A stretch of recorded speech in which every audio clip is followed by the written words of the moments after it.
looks like we're good to go.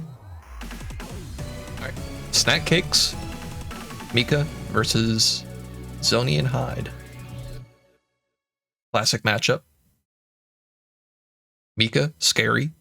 Hyde, strong. A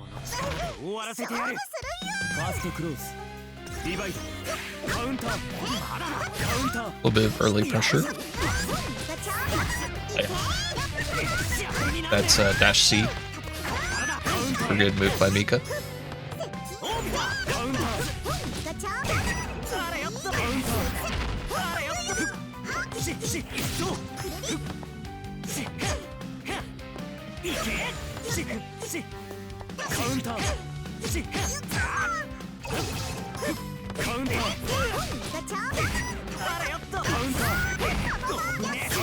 Little basic combos coming out from each of our players. Trying to play that footsies game. Ooh, good good EX special.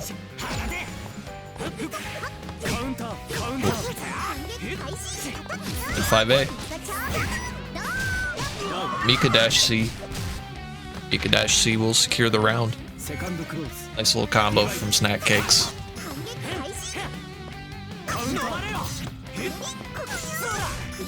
Oh, and the grid break. Oh, good call with the tags. Thank you.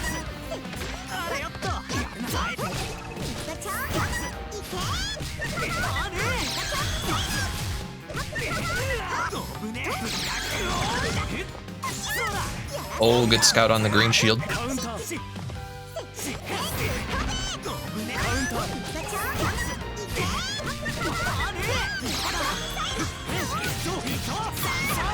Yeah, and the Mika missile will get punished. Not much though.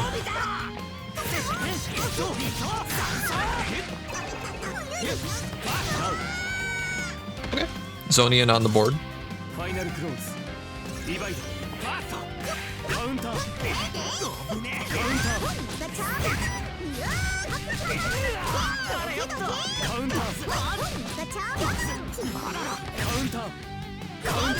Feels like Snackcakes is really starting to ramp up. They're remembering their B&Bs.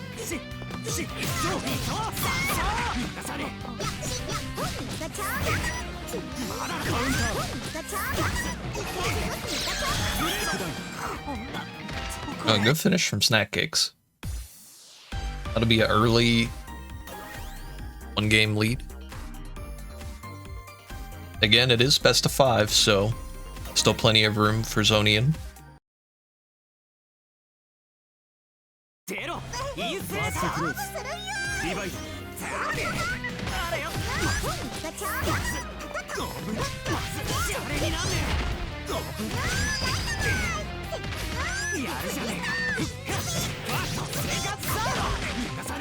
Okay, Xonian able to mash out at the corner. Nice avoidance on the dash C. Mika dash C is pretty scary.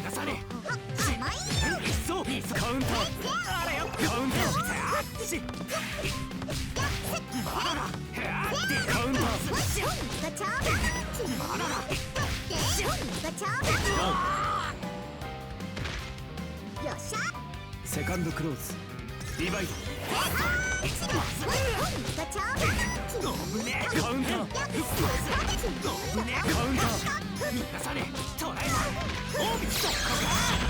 Oh, okay.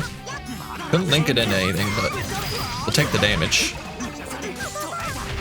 Oh.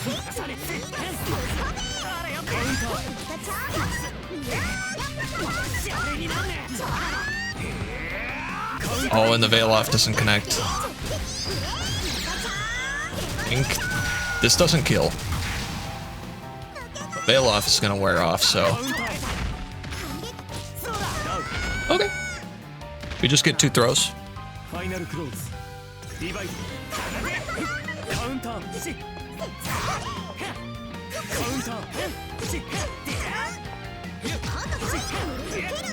Nice shielding from Snackcakes. It's gonna secure him cycle and damage off of this red combo.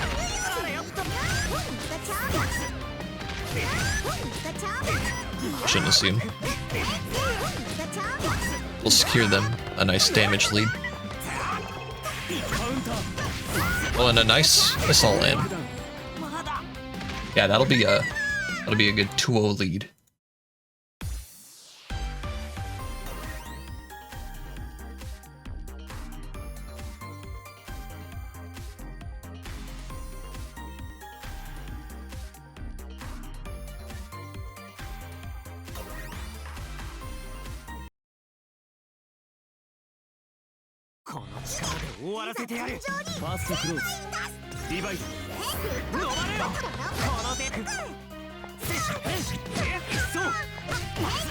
Just punish on the Rekka. Tricky little run under.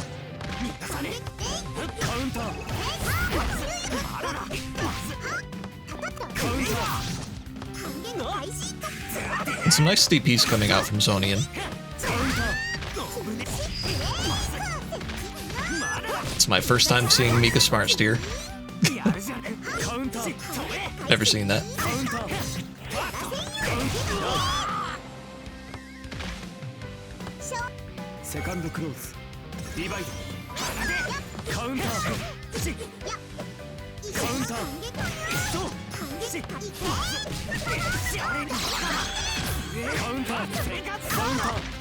Ooh, mashed a little too early.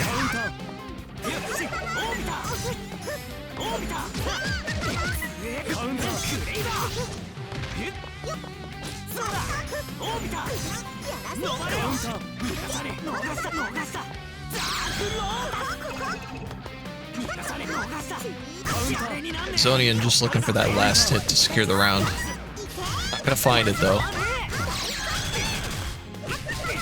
Yeah, big combo from Snack. Fortunately, doesn't end it properly, so it's mashed on.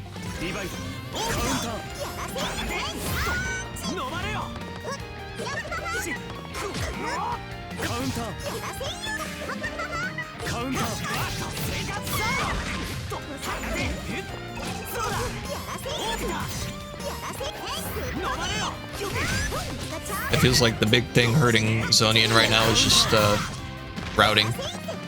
Honestly, they're doing pretty well for not having a lot of routes, though. Ooh, yeah.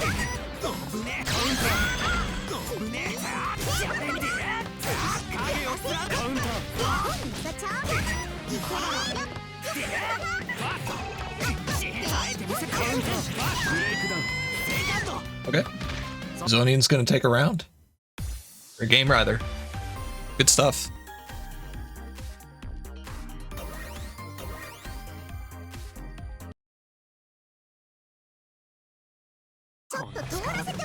Quite out of it yet.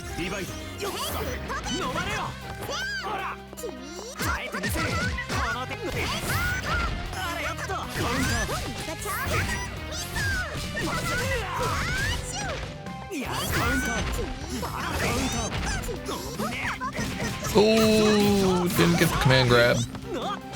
It's fine though. They still have quite a big damage lead.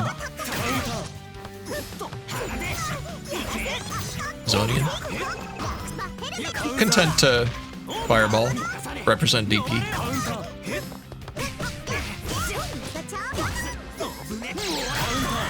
Ooh, okay. Oh, okay. Dang.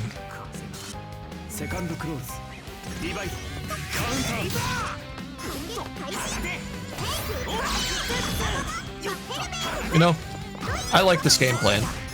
Throw fireballs. Try to scout the green shields when you can. VP if they try to jump over them. Oh, the happy little reset.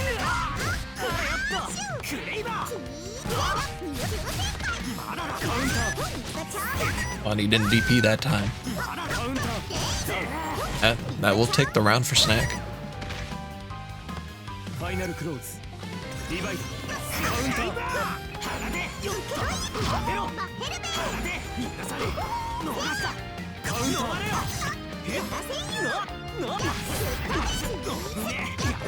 A little bit of chip on both sides. Okay. A little bit of pressure here for Snackcakes. Fortunately, couldn't keep Uniscint or Xonian in the corner.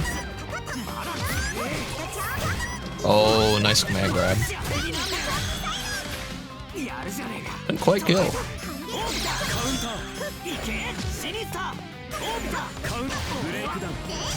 But that will.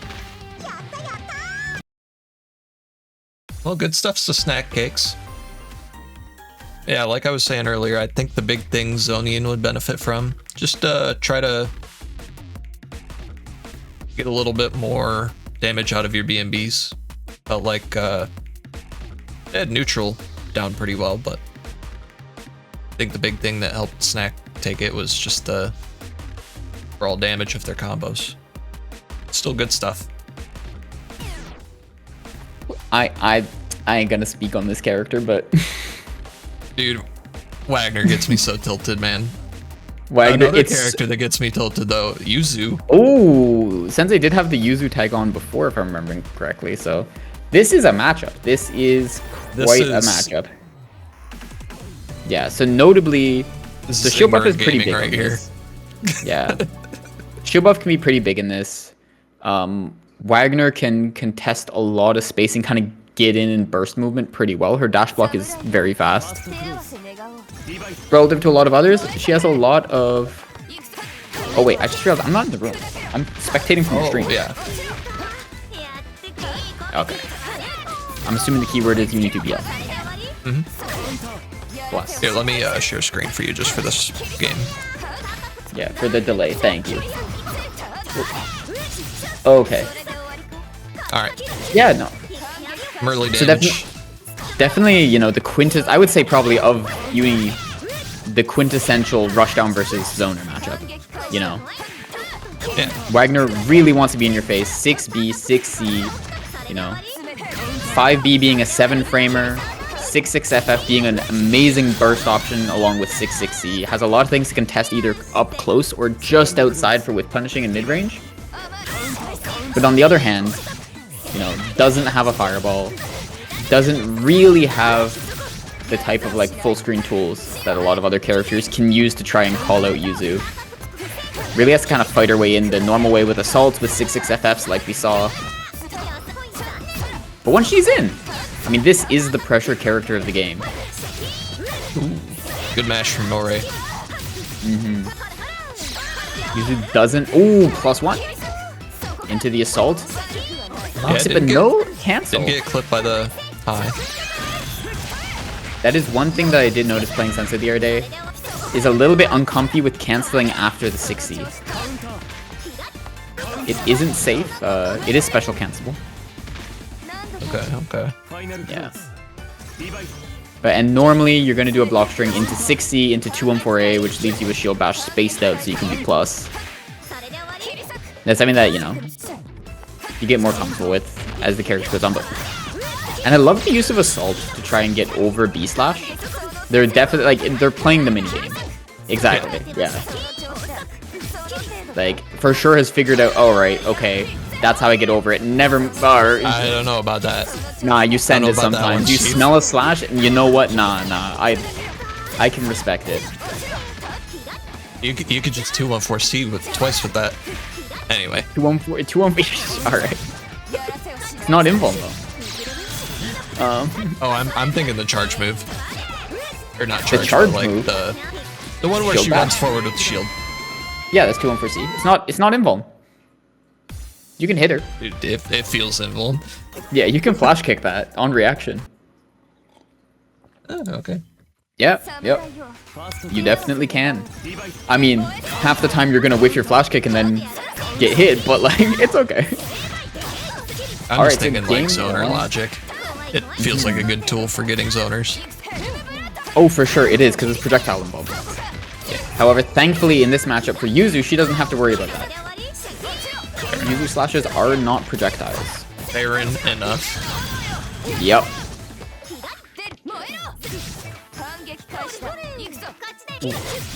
Okay. The online unblockable. You love to see it. Combo throw.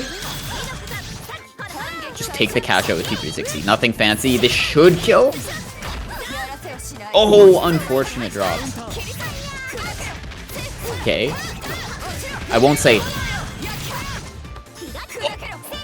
You had Seijan? You had CS. That's the will it kill from last week. Anyways, that's that Seth clip. That's actually that Seth clip. When you put up something like that, it's like they had CS and they just don't spend it, and it's like, yeah, no, it didn't kill. It's like, it's okay. It happened on will it kill. You have an excuse. Yeah. If there's any place that's acceptable for, it's here. UNI2BL. Yeah.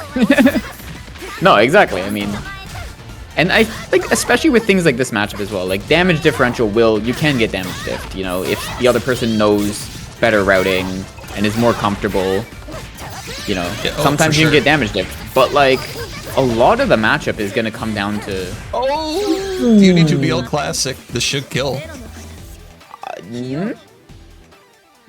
Post-nerf? All in it. No. No! Yeah, oh, I'm a genius. I am a... Damn. Damn, I'm a genius. I knew. How did you know? Not even close. Not even close. How did you know? I can smell it. Okay. I can smell it. I sit in the lab watching Yuzu I lost all my Iwag. channel points. Yeah, out of spite. I don't know, I played Rush enough. Okay. I'm in for real now, so I can stop watching the stream. Okay. Ooh, counter hit 6B. Big starter. Ooh. Assault JC. And on counter hit, your assault does scale kind of weird. It's not assault scaling, you just get normal JC scaling. Oh, nice punish on the 3D. Yeah, very patient. Full route? Oh, misses the last lash, but... Yeah, see? Oh, it's not a projectile. Yeah. You can't do it. It's not that good. Yeah, it's not a projectile. No It's good, armor but without not shield that buff. good. Yeah. Then it has to have buff to get the armor on it. That is another thing that we haven't seen Sensei do yet, is use buffs, really. Which is, if you're not comfortable with buffs, it can be a large part of the character that you're not really accessing, but knowing which knockdowns to get buffs off of and knowing where to get them in which routes can be a little bit of a hurdle for people when they're first starting out. I don't think this Wagner character needs any buffs, personally. Well, she gets 2 in her kit by itself, so it's okay. Ooh. The 5-frame tap on the toes. Tried to 6C over it, but almost did, actually. This Wagner character. I say this Wagner character. We have Yuzu on the screen. These are both criminals. Yep. War crimes are being committed before our very eyes. Oh. And that's another thing is about people often starting off on Yuzu is getting comfortable staying in stance, getting comfortable with, you know, even just hand position of where to hold which button. Can be something that, you know, if people aren't as accustomed to the fighting game, can be a little bit... Oh, that was so tricky. I don't think Sensei's realized that 6C's a low yet. Or if they have, they might just be trying to fuzzy jump. Might be a bit of a strive moment. Okay, both buffs.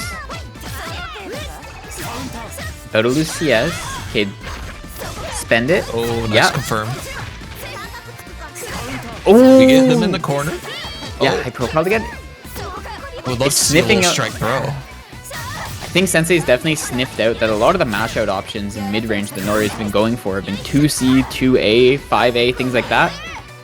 So it's using 6C, using Assault into JC, things like that. High profile a lot of it, but unfortunately, a little bit too late. And some of it, it's a strategy, but I think that enough of the buttons get high enough, and it's a little bit too inconsistent, and it ends up not working out. But for sure, you can see the game plan develop. Yeah. They were doing a lot better in those last games. No, for sure. Good And that's a lot. And a lot of when you're starting out. The Sensei too kept it close. Yeah, for sure. This is my very scientific opinion about Yu-Gi-Oh players and dads. It's kind of like horoscopes. We have our next match, by the way. Oh, okay, let's go. 2 more new players. Ooh, you love to see it. Uniscint versus Uniscint. Opium Creature. Oh, okay. Now, with the name like Opium Creature, I'm expecting some like Bronze Age Enkidu or something. Wait, Uniscint, as in like Uniscint, like isn't, like not Unis? Uniscint, like.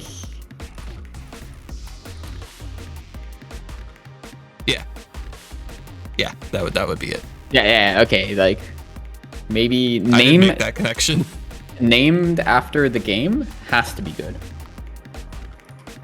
Let's take a look at who these people have been playing against. Uniscint is a C+4 Seth, who has, in the last 2 rounds, beat Scrollopede and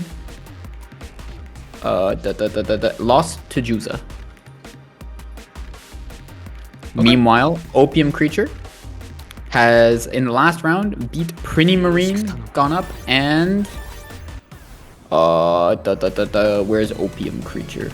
And gone down to Zerdo. So, ooh, wait, Zerdo had to play the Akatsuki mirror? Oh, that's okay. That so sounds hilarious. Mirror is actually Zerdo at his strongest. Okay, Phileo Fiend's that's a pretty good attack. Oh, okay, we're just touching the orbs. Oh, nice confirm. This is a physical matchup. Okay, we're just sending it. Yeah, I think that this is the. I mean, yeah, I think. Let me just get the names right again. Okay, it is Opium Creature on the Akatsuki. Yeah. Ooh, Opium Creature's just swinging. I mean, I think this is someone from the school of swing until they make you stop. Yeah. And I mean, I can definitely respect that, especially in a matchup like this where it's going to be very fly swatter. You want to put out hitboxes for this little guy to run into. Okay, try the 6B again. With the overheads. Yeah, and you got to throw the H check every once in a while. Air throw? Ooh, we know. Hasn't gotten hit by a 6B yet, though. That's more than me. And the little concentrate? Wait a minute. It's still trying. You know, I gotta respect it. It's a matter of principle now. One of those 6Bs is gonna hit. Yeah. Goes up quick 1-0 over Uniscint. Uniscint, we didn't really get a chance to see. Unfortunately, that Seth health, it goes down quick. Yep. Most health character in the game. That's crazy. Wait a minute. Wait a minute. Opium. Opium Creature. Sorry, might be. Okay, fights out. Side swap. Yeah. We have so many geniuses in this server. Honestly. You know what? This is some Akatsuki. Ooh, this is some Akatsuki ass gameplay. This is. Okay, DP out.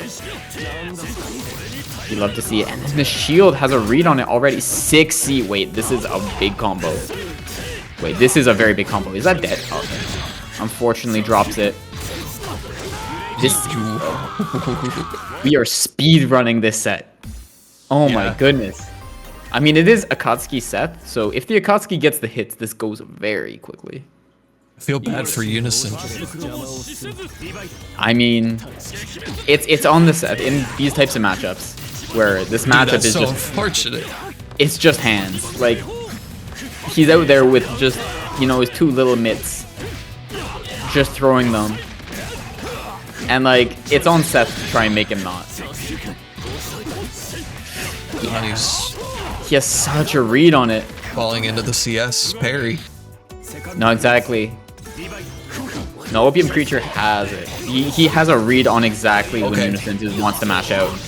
Okay, first combo. Oh. Unfortunately, wasn't ready for the orb. Thought he was going to stun a little bit longer. Okay, CS here. Opium Future still has the CS. Oh, but no shield on the Itatsu. There it is. Finally hits one. Tries to go for another. I think you pick up with 6-6B is the reason why. So might have hit 6-1 too many times and gotten, or yeah, 6B instead. Okay, but Opium Creature cleans it up with a 3-0.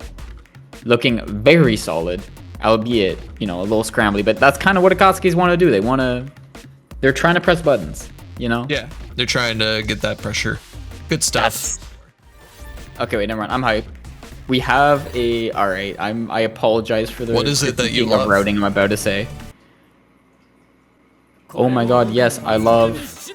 Yep, Tell me, Londrekia. what is it that you love? Okay, immediately throws it a fire. This matchup is funky. To quote Defi from the start of this game, parry invalidates Bond. To quote everyone from shortly after, that was like a week to opinion. But, I mean, it still does centralize this matchup. Because Lon plays around a lot of, like... Oh, age check. Okay, back throw, instant. Mash with 2A.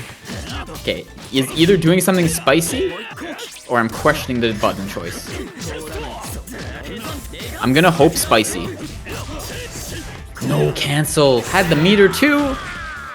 Unfortunately, I think just fumbled the buttons a little bit. Still in this. Raw C Rekka. Into hydroblading. No! It's unsafe. J6C, yeah, that's it. It is a button in this matchup. Lond does have anti-airs in the form of DP or some very good air-to-air buttons, as well as a frame, I can't remember, it's 25 for increased B-Rekka? But increased B-Rekka, massive anti-air. But unfortunately for anti-airs that are right around him that can contest something like J6C, Lond doesn't really have anything other than DP, and DP is very committal. So J6C can be another kind of centralizing button in this matchup. You can't shield it. I mean, you can, but you're not plus. So you don't really have the option of just shielding jump in. It's kind of like playing against Wald at times where... Ooh, that's punishable. Ooh. I just realized we have like 3 really scary looking Akkas in the bracket. At least. Oh. This is I now know. Season of Akka. This is what the people want. Yeah, people's champ. I mean, people love this guy. Hello. He's high. Okay. Nah, he's a bit sweaty. Wait a second.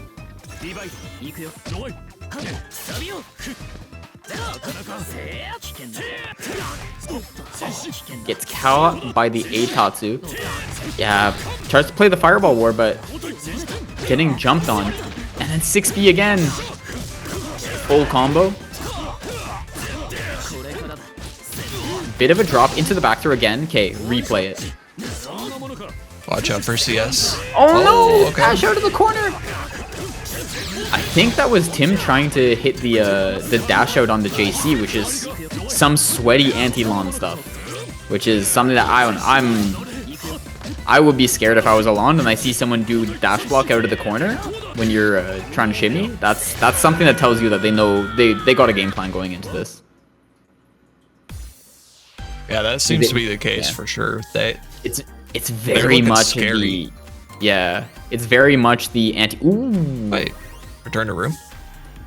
They do know it's first. Question mark. Are we getting a character swap or something?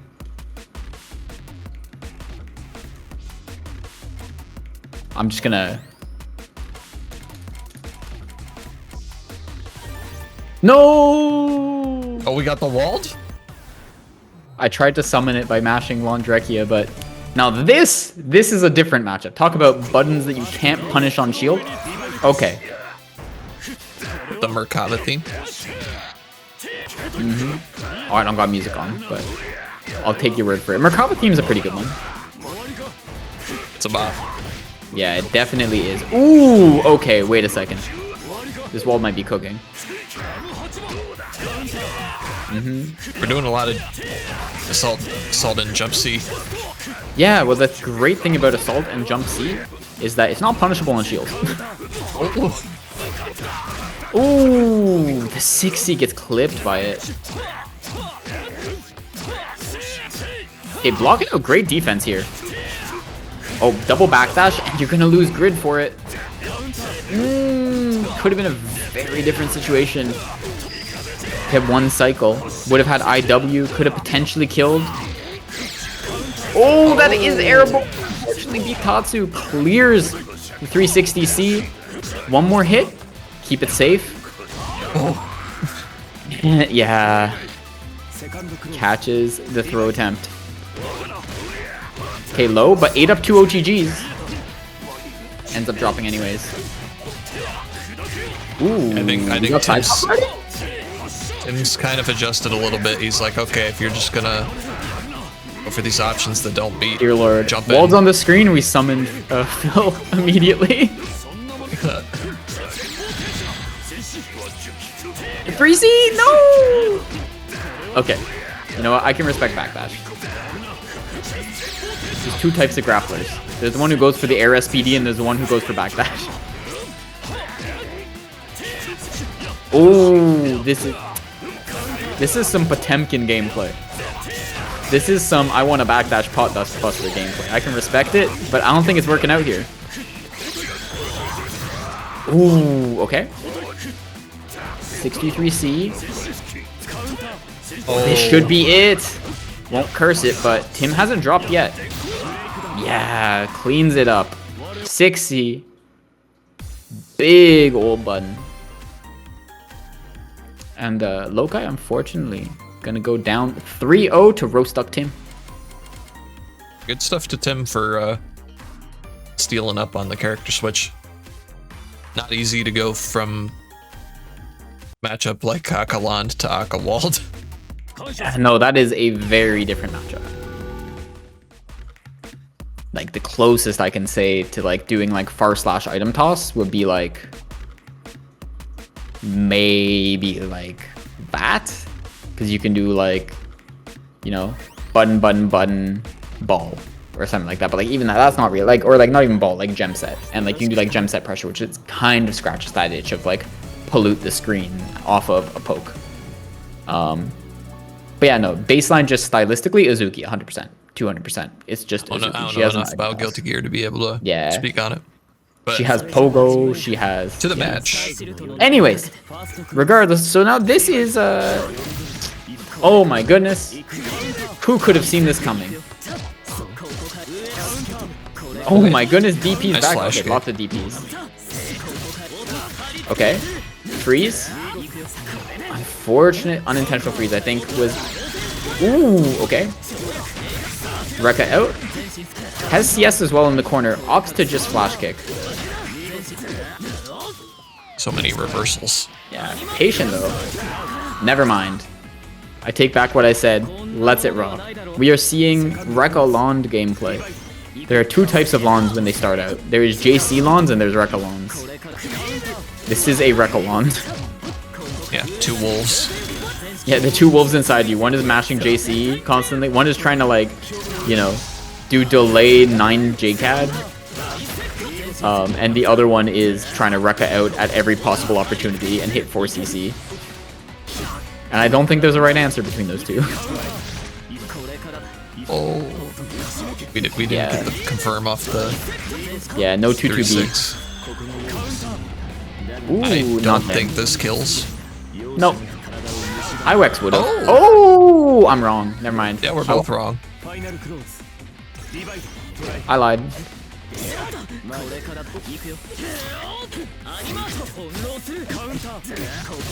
Ooh, this combo doesn't work. Okay, saved it though. It's a huge, like a one big skill. Oh no, we don't know. Yeah, one big skill with Lond is knowing when your combos are about to drop. And it sounds silly, but sometimes there's hits that you do and it just looks wrong. Like it just feels wrong. And knowing when to like just let those go is something that takes a bit of time. But I think right now it's just a matter of Buff and stuff is just pressing more buttons. And it's a bit of a war of attrition of just who is pressing more buttons. Yeah, it feels like a bit of that, a bit of not being able to convert off of certain hits on Gutter Weasel's part. Yeah, and I think that without intentional, like Lon is definitely a character that if you just do button, you just like press buttons and then you hit Rekka, like you can rock with that. You don't need combo. You don't need like a full combo. You can do button special, and like that's perfectly fine. I think Kuon, a lot of these hits, you need a bit more than that. Like, yeah. And I think that's where we're seeing a bit of the damage differential here. Of like a lot of these 236As from Gutter Weasel are just turning into 236AA rather than a full route. Whereas on the side of Buff and stuff, a lot of these hits are being converted into freeze and has that game plan of get debuff, route into freeze. Like, yeah, now just go into button freeze. And then button record. And maybe a little bit of matchup unfamiliarity too. I'm not sure how goofy they are into Lon. I think it's mostly just a matter of getting pressed on a lot, and Lon has a lot of natural frame traps. Yeah. Okay, plus frames. Hits him with a friend. Okay. Unfortunately, no pickup. Alright. DP's out. That's already going to be 2-0 for Buff and stuff. Potential match point here. Yeah, I actually kind of agree now. I think Buff and Stuff's just pressing more buttons. A little bit, yeah. Getting a little bit more value out of their hits. Yeah, if you are just kind of pressing buttons. Lon is a great character to press buttons on. Like, he has good buttons. There's no two ways about it. Like, he has a plan of he's hitting 5B, he's hitting, okay, this is... Yeah, extremely custom. Okay, yeah. It's just an interesting choice. Has found that you can DP in the gap between 4cc, which is... Ooh... Just 214 CCC. Yep. Potential one more. Ooh, no tech on the throat. You can punish either in between with 2B or 3C or 2C. Or you can wait for the last one and punish with any of those buttons as well. Oh my goodness. Full screen wait. Gutter Weasel has a lock on the matchup. It's starting to figure out what is punishable. Because there's a lot of stuff that Buff and Stuff's doing that I think is just a matter of matchup unfamiliarity. In the sense of like when what he's doing is unsafe. Gutter Weasel doesn't seem to really have a good grasp on it.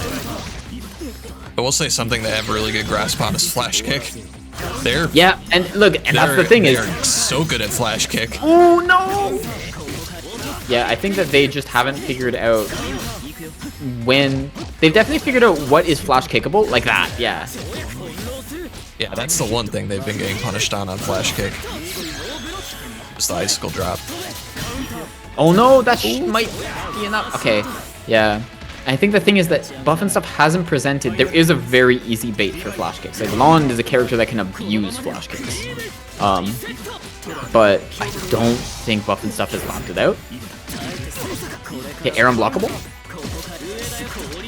Gets clipped on the overhead. Okay, just Rekka's out. 2A, we're playing Melty.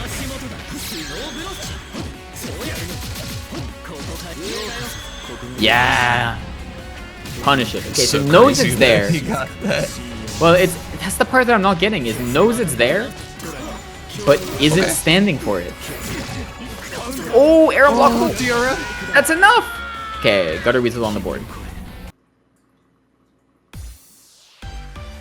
Alrighty, 2-1.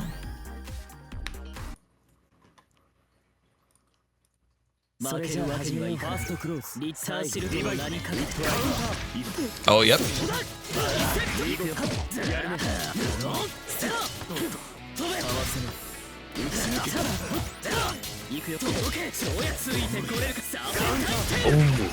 Yeah. Yeah, I thought the wreck was ending. Early. It's time to send the Fox of Rekka counterplay video. Yeah. Lawn Fireball is not plus. You can mash on that. Okay, EP is an option to mash. Yeah. Fireball. You know, something I like doing as Kuon against Lond, specifically to deal with fireballs, is just, if you get space, throw out 214C. Throw out EX Pinwheel. It'll eat those fireballs. Yeah, you can throw it. You can throw even non-EX. You can afford yourself a lot of space. Yeah, if you have CS up sometimes and you're like, you feel like you can still, if they don't have much, you can always throw it a Pinwheel CS, like, eat it. You can throw, I mean, that's, realistically, you can just shield them. That's like, they're not that scary. Even Lawn Fireball is... 236C will go through Lawn Fireballs too. Yep. Yeah, Lawn Fireballs aren't the scariest thing. They are pretty slow. I mean, they're very slow by Fireball standards, and they're very minus by Fireball standards in this game. They're mainly a combo tool, but... Oh, we blocked DP. No punish, though, but... You know the DP's coming. Oh, no, the JC! No. It's air blockable. Air blockable. Had CS, but didn't DP. Unfortunate. I'm not sure what the option was. But may have been trying to get out CS, drop the block for a second. Yeah, unfortunately for Gutter Weasel, but fortunately for Lons. Buff and Stuff 21 takes it. Yeah, good stuff to both players though. That was a fun set to watch.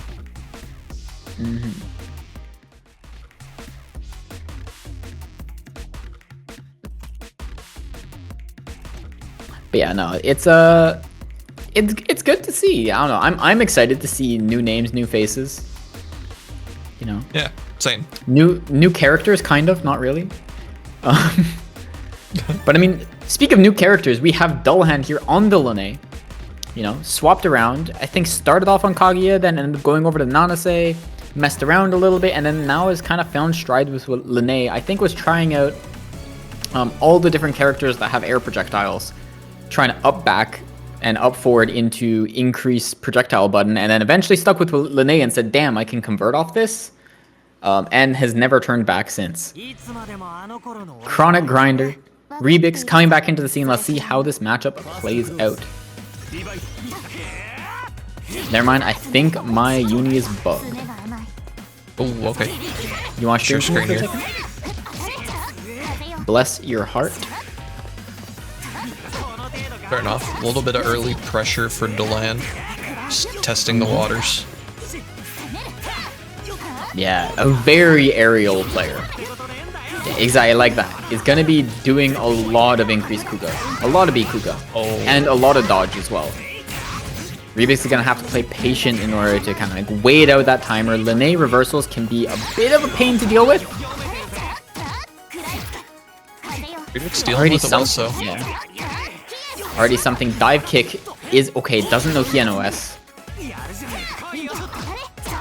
On Bihen, for increase and non-increase versions, you can just wait a little bit and it'll be like you can block the overhead and then mash throw right after when you think it's going, and you'll throw the low.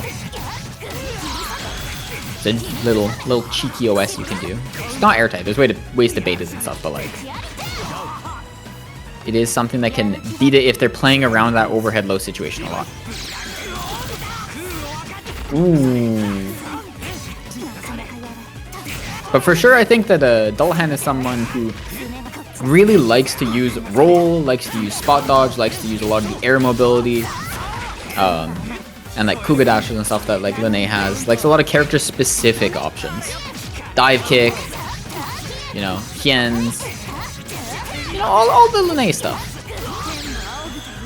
Ooh, IW. Put the pillar down. Plus a million. Charge up. Pogo. Into the low.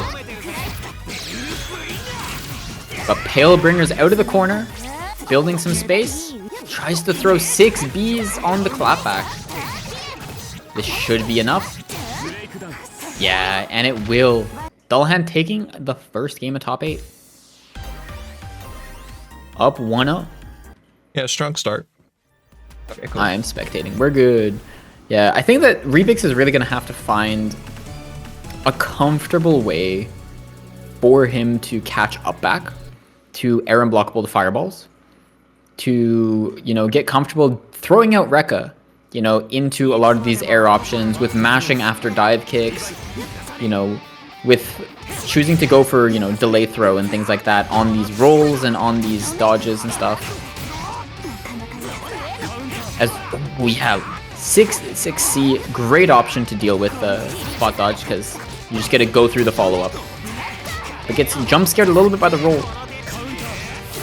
Ooh, punish on the Hien.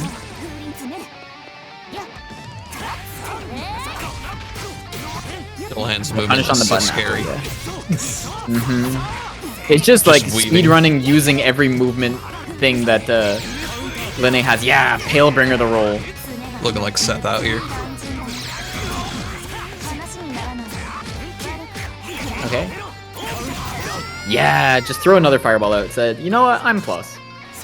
Actually, I'm minus a little bit on the deck, but 2-2C reversal. Opts to just go for the invul move, but now is down 100 meter. Oh, that throw is gonna help a lot.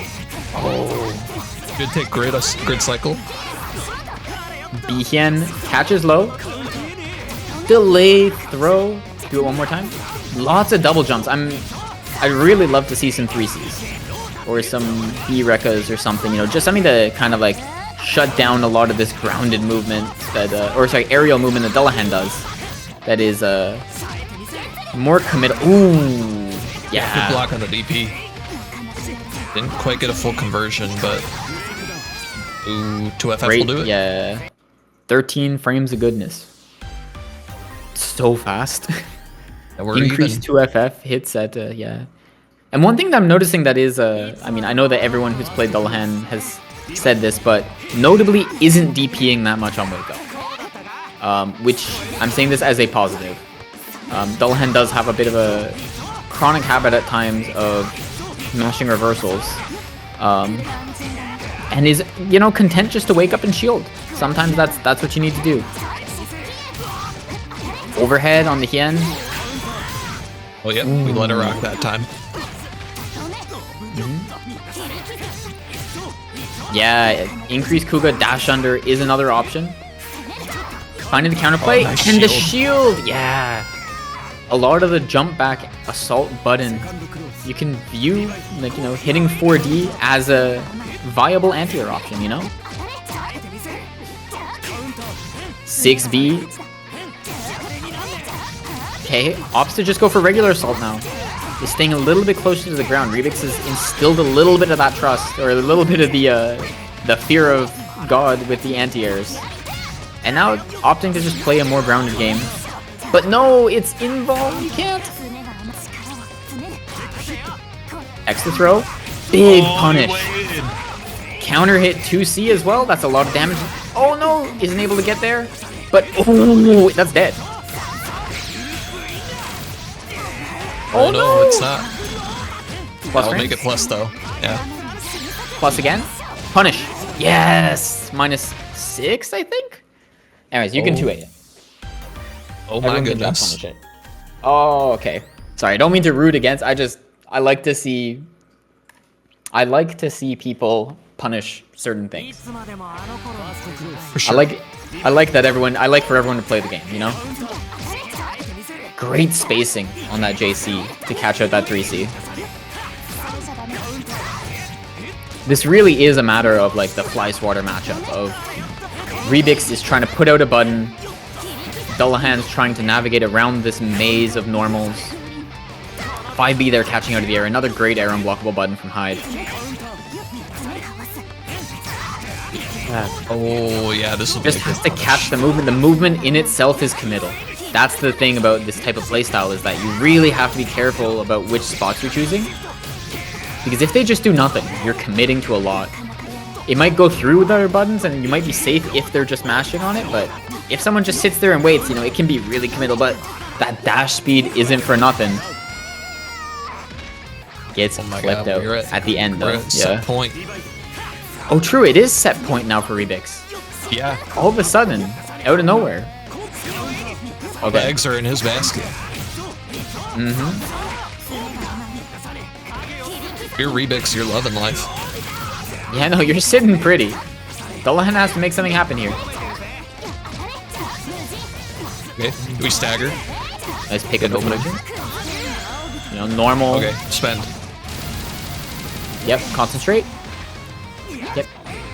Oh, we baited a fail off. Almost got the punish. Wait, this is big. 6C, C, C. Okay. Got a bunch of meter from that CS. One more hit. Ooh.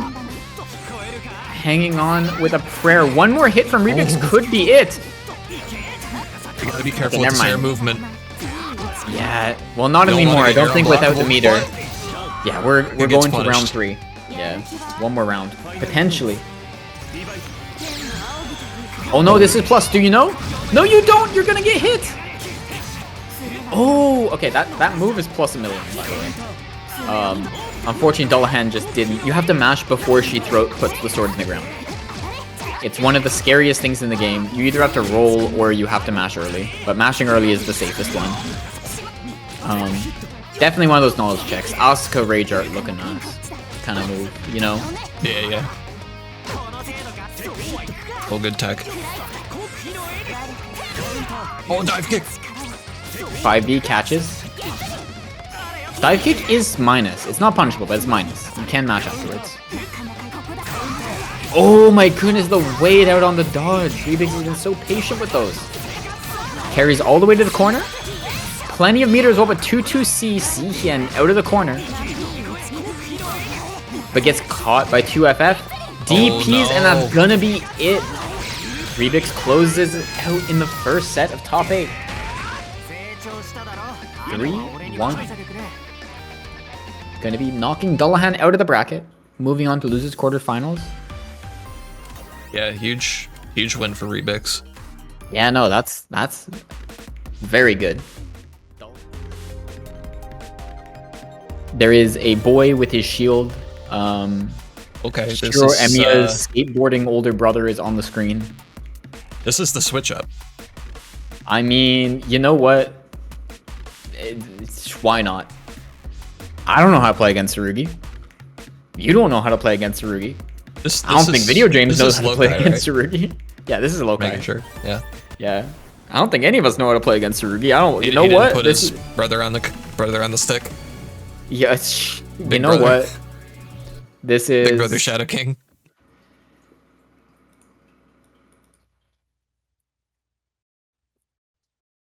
I think beginner is anyone who calls themselves a beginner. That's my take. But anyways, that's not everyone's take. Anyways. Into this. So this is going to be a very different matchup. Orie does have the privilege of a 5-frame low with 2A, so can clear out a lot of the shield stuff. Does also have a long-range low in both 2C and 214A.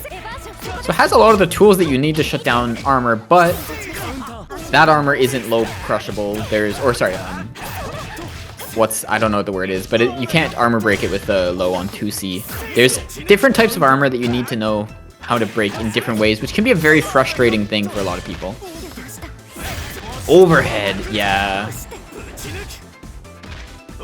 Tsurugi, another character that has a lot of little checks. Some of the buttons. 6-6B, yeah, that's one. That is a button. Good mash. That's a button and a half.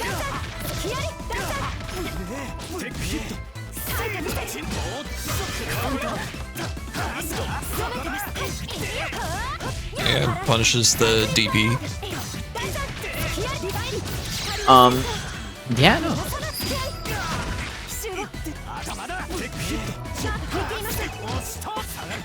They're gonna throw backdash all the way through the screen, but 214C. Oh, what a move! Very similar to another certain shield wielding character.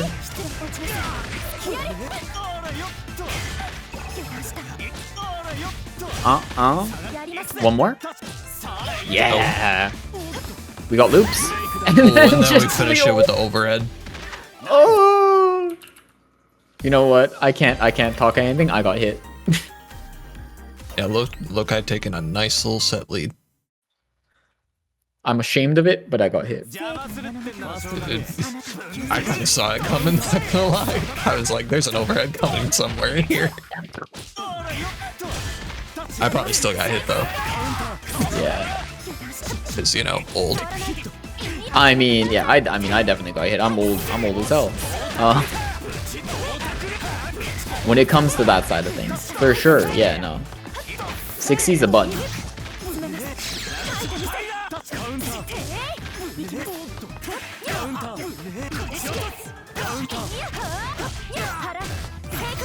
Oh. We got routes. Yeah. We got routes. Big routes. 4.8. Let's go. We're gaming. One more throw will do it. Oh, but jump the throw.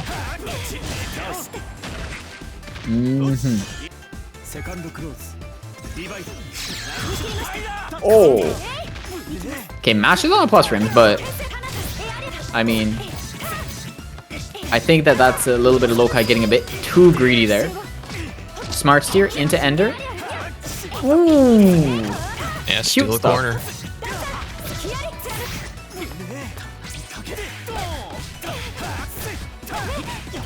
Just jumping in. Yeah, nah. It works. Corner carry. All the way in. Get the throw. Are we looping again? No, this time going with the 2A. Mashes out, but gets clipped on the toes with the 2-4A. Dash in. Yep. Smart steer. No smart steer ender. Opts to just go for the grid instead and is going to get rewarded. Gets the CS, and Palebringer here could have ended it, but 2C armor property. Damn. Unfortunate. But loci goes up 2-0. And so far, chat panicking. They're losing all their channel points. Ooh.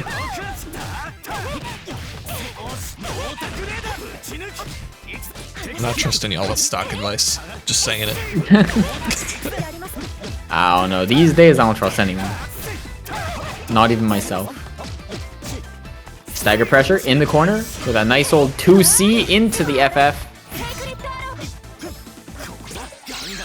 Oh yeah, nice CS.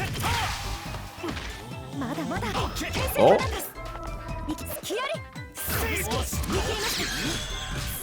Man, grab weak. Unfortunate. Isn't aware. Doesn't know. Does he know? Unfortunately, no, but that's another one. Like, there's so many little things with Tsurugi. Like J214C, 236C being like the Wagner style, like air bounce, 214C being the gold throw. You normally only see it in combos, but then sometimes they hit you with it and you get one a set kind of thing. Ooh, tricky movement, but yeah, you know. No shields, no anti-airs. Instead, just opting to play it safe, casual. Okay, plus frames. Yeah, and then 6-6B immediately after this should be dead and the match. Loci goes up 3-0 over videojames to take it and move on in our top 8. Yeah, good stuff to loci. Again, good stuff to videojames, making it all the way to top 8. Yeah, I'm gonna need the pronunciation check at some point. I need to ask him. Just yeah, true. By the way. Okay, we've got big Akamirs in the building. Oh, and we're changing colors. The duck is going into winter mode. Yep, no more no more happy colors. Yeah, nah. No more Akatsuki. Playing fair. Yeah, no. What do you mean playing fair? They still got J6C. Yeah, switch for the typing advantage. That's crazy. Oh my god. Yeah, the water on the earth. That's nuts. Dear Lord.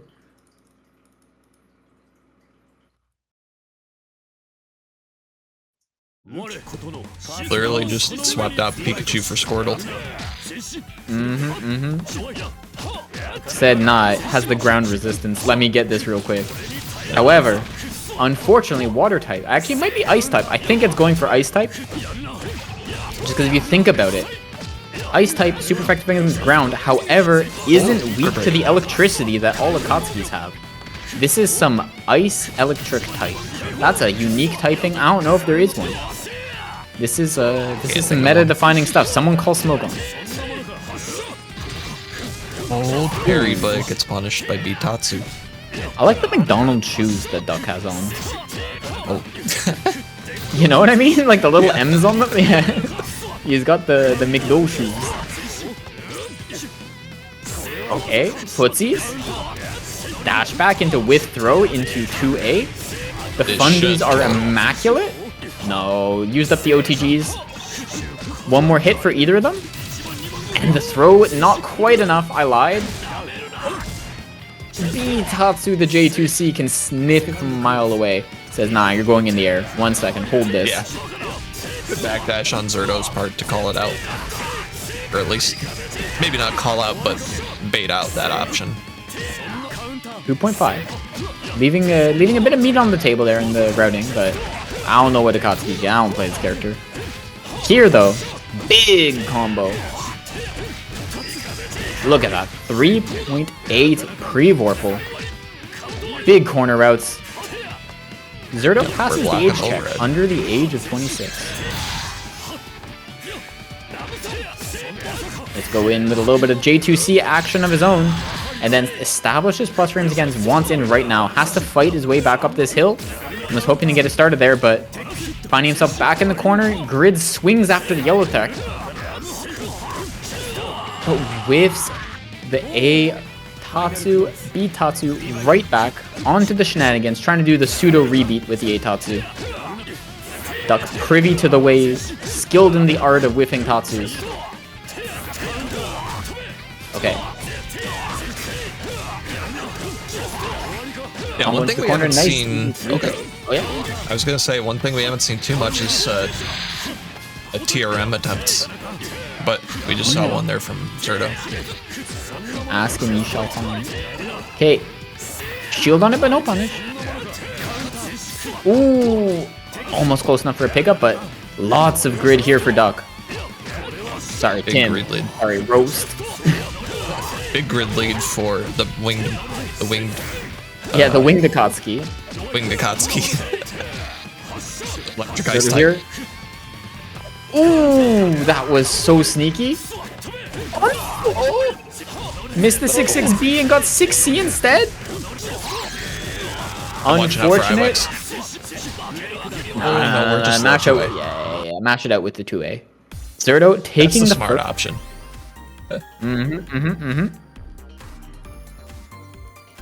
I was kind of hoping he'd go for the clip.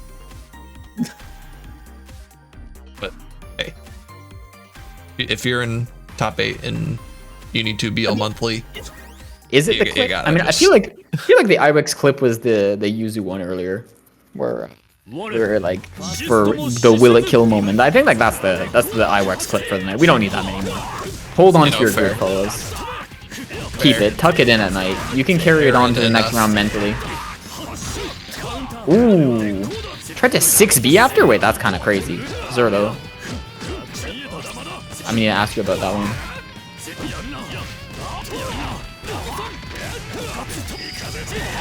Keep it simple. Nice easy routing. Oh, that's gonna hurt. Into the corner.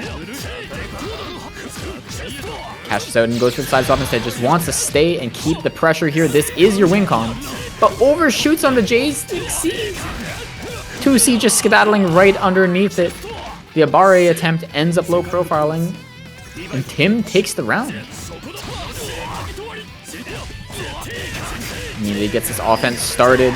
We're in win con. Send off the second one. Yeah, good recognition on Tim's part. Yeah, one thing I'm noticing is that we haven't really seen any shields from Zerdo. I think if you try not to play into the little mini game there on the beat Tatsu, just like I'll just block it. I'm okay. I accept it. Nothing fancy here. Oh. Celestial here on the side of Zerdo though, so is gonna be put in Iwex range. Fast though. Ooh, unfortunately is gonna go out here. Tying it up all one apiece. Throw him in the cutscene just in case, for good measure. The reason I bring it up is if there was some red mist there, we had the chance of seeing some unfortunate button IWEX to potentially kill there. Add in a few more buttons and a few more other things, but one apiece here going into game 3. Zerdo looking like Tim from last game. Yep, Zerdo, you know just happy to meaty on Tim's wake up. You know what? And it's working. The like, whiff hey, 6 I'm gonna check you. Yeah, just, you know what? If it works, it works.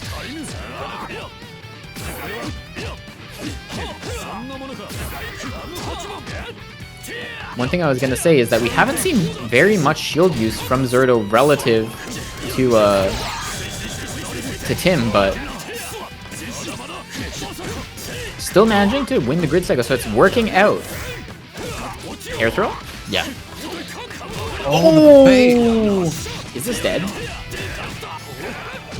Oh, it might have been. I think it was. Oh. Not gonna be enough. One more hit. And the 5A just catching with the meaties. I think Zerdo's going, wait a second. This man is mashing. Wait a minute. Hold up. Cook. Yeah, wait a minute. This duck is mashing on me. Yeah, and Tim taking a second to think. Contemplating mashing on wake up. Now there's two ways you can go here. Either you can mash harder. You can either stop mashing. I think the answer is don't. Or we could see him mash harder. What are we seeing? Both honorable choices. Oh, I don't know if he's trying to mash, because that just got caught low. I think it might be trying to fuzzy jump or something and getting caught low. Maybe, yeah. Some of these have been countered, but the ones that aren't might just be trying to jump out of the corner. Still risky business. Especially against a character with, like, you know, such an easily staggerable 5-frame low. How's Zerdo gonna make it out of the corner? Ooh. My life flashed before my eyes. Oh yeah, that's exactly what it is. It's trying to up back into J2C or something. That's what he's trying to get. Eventually just lets the DP rip. Says, okay, I'm tired of getting staggered. Well, that would have been so much damage. But Tim closes it out, punishes the 6C. Button is not special cancelable on non-air hits. Nice little rebeat. Nice, Projectile nice invincible. Tatsu. Yeah. Punish? No. Oh my goodness, the J6C whipped? Rare instance of going over. Oh my goodness! Never mind. Tim getting away with some, you know, some barely not punished J2Cs and such. I'm loving the fade backs. A lot of the air options that Tim has been going for have been working out really well when they're not getting clipped. However, this game they're working out a little bit better. And wake up C Fireball is an option to close it out, but you know what? Oh, we're seeing a set. Yeah, maybe I was onto something. Maybe when I said there's two ways to go about this, either you can mash less or mash harder. I think that mashing C Fireball and Wake Up is the mash harder option. And you know, it closed out that last game. We'll have to see how it can do in this one. Oh, the little hop over with the Atatsu. Yeah. Atatsu recovers so fast it even scares them. Yeah. No punish, you need to shield it, I think, to punish. If I'm remembering correctly, you need to shield it to punish with the 5-framer. Oh my goodness, little Build-A-Bear combo. And this huge momentum for Zerdo. Ooh. It's a grid break. Yeah, that's dead. Yeah, that's dead for 1 bar. Potential match point here for Zerdo. Zerdo could move on to our winners finals here. Oh, we both just Tatsu at each other. You know what? The brain cell collides at sometimes.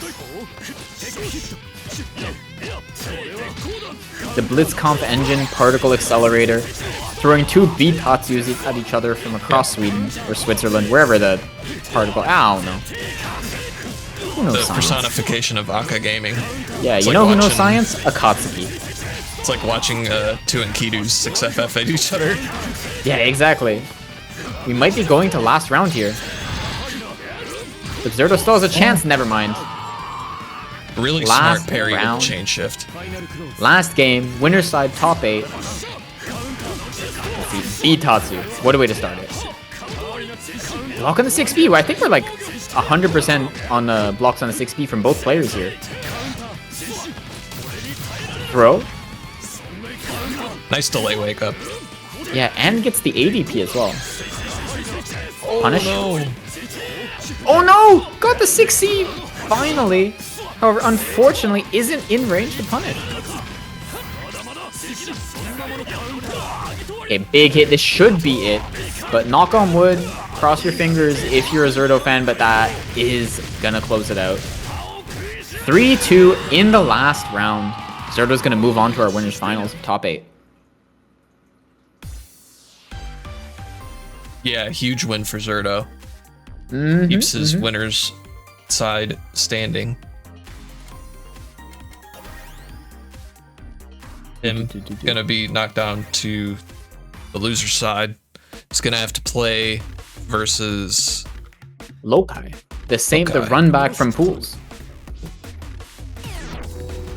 Yeah, that'll be an interesting one. Yeah, we did see it in pools. However, we saw a different character because Loci pulled out the Tsurugi in top 8. Was playing the Lond and then the Walled into Tim in pools. So we'll have to see what character they pull out for our losers quarterfinal match. But first we have Glumia Rumbiras. Yeah. KumonoJuza, whatever you want to call them. That is our local resident Hilda gamer double pin enthusiast. Lover of smart steer into gloom. You'll love They'll to be see playing against Zero. At least I hope that's how you say it. Yeah, I do not know who Zero is, but they made it to our winner side pools. So, or winner side out of pools. So here we can take a look at what they did, what tear they went on in the pool section. They played against Rebix, winning that. They played against Ben Hooks, videojames, Baka Shinobi, and losing to Baka Shinobi in that case, and Scrollipede. So only losing one set. So very solid play. Love to see it. New player, never seen them before. Never mind, it's a Yuzu. I lied. Everything I said was a lie. We're gonna have a zonery gameplay. We're about to see 6-6C be a button a lot. Because I am going to I don't know. This is a comfy matchup for Hilda, because the way this matchup plays out is unless the Yuzu has really good combos, you're not that scared because you're not gonna get killed in 3 touches normally. And Yuzu doesn't really have very many defensive options. So the way it works is that Yuzu has to get many hits. Hilda needs 1 hit. However, Hilda is kind of like playing with 2 arms behind her back for neutral. Like, it's very much like Hilda only needs 1 hit to win the game. Yuzu needs to get multiple hits to win the game, but Hilda has a lot harder of a time getting those hits, which is exactly what we're seeing here. But like, a hit like this can just snowball into, Yeah. you know. Oh, drops double pin, unfortunate. Oh, 2-2-C. Okay. Gloom. Tried to anti-air. No Oh, tech we're on not the gold teching throw. yellow. That's not enough. It's gonna need 1 more, but now throw will kill. However, that will kill as well. Barely 2.1k. Gets you over the finish line. First round going to Juza's Hilda. Doesn't angle the gloom back, so it's not gonna hit, but ooh, FF. Big combo here. Yeah, Restand? we set up. Okay, blocks the low, but doesn't block the pin.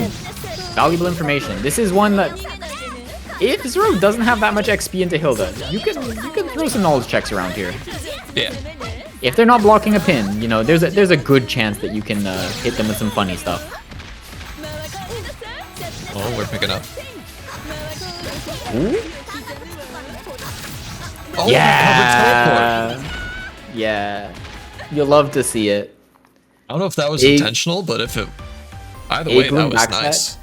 I mean, it's probably intentional in the sense of it's going to give you some space to concentrate, and 1, closeout teleport, and 2, catch the hurtbox of sword if they try and do, you know, like 6C or something like that up close. Covers a lot of options. Is a pretty safe way to do it. Oh, true.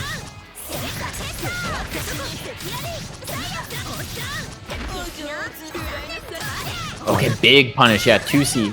Get your damage worth here. Never mind. Yuzu confirms in the corner can be a little bit finicky when you're getting used to them at first, but this should not be enough. Yeah, we'll need one more opening. Oh! I thought that Gloom was gonna hit as well. I'm not gonna lie. I thought that Gloom was about to reach the little tippy toes. Ooh, yeah, and there it is. Yeah, trying to jump away. Yeah, catch the up back. Okay.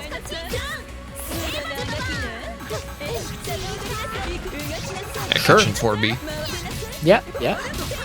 Ooh, you love to see it. Double pin combos. Get the extra damage. Still has Vorpal to work with for the moment, but doesn't cancel into CS. I gotta say, even though Juza's down in this game, loving the gameplay so far. They're really keeping Yuzu honest. Okay. Oh, okay. Sure. You know what? Freeform combo. Yeah, I was gonna say, you gotta throw out some scrambly stuff. That is...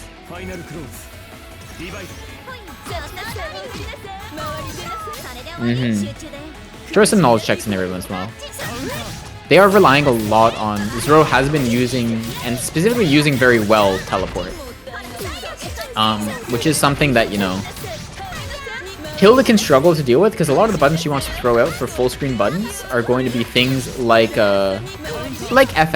like 2C, like 3C, and those are very committal buttons.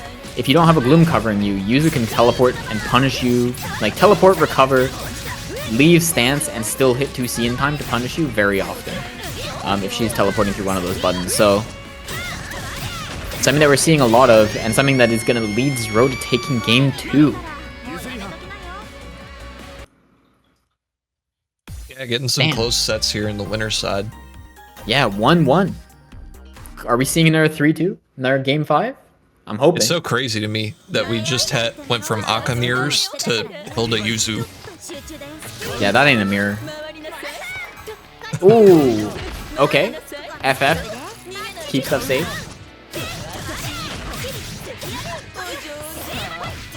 Oh, nice bait. Yeah. It's hard. You can fuzzy it, but it's very annoying to fuzzy. Okay, a lot of up backs. Okay. Caught the toes.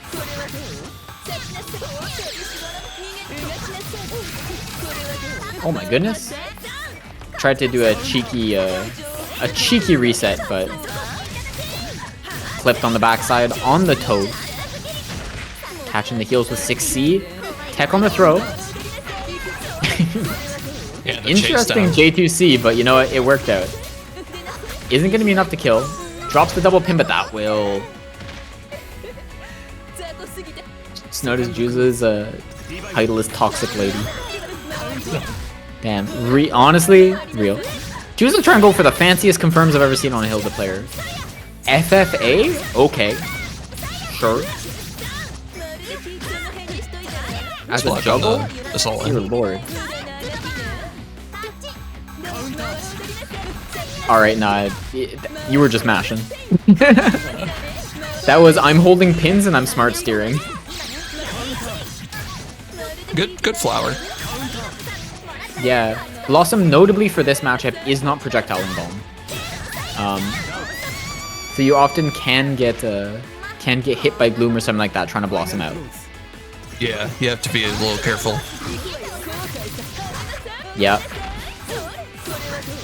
5C. We haven't seen very much 5C or much like raw pin. I think that some of this is a little bit of Juza could be playing a little bit more disrespectfully because they're working when they're going out. Not saying that's necessarily like, good thing to do, but ooh. I think Juza's playing exactly how they need to. Yeah, now, yeah. Yeah, we bail off. Okay. Bend. Does this kill? I don't think so. It's Hilda. I think it does. No, it's Hilda. Not even close. Yeah, you're right. Oh my goodness! You dash block that? That's crazy. Yeah. No, Hilda CVO routes do nothing. That character has like laughable damage. But it's okay because if she didn't, she would be ridiculous. I'm not asking for Hilda to do more damage. Although I would play her. She's a very fun character. Just a little quirky, little funny guy.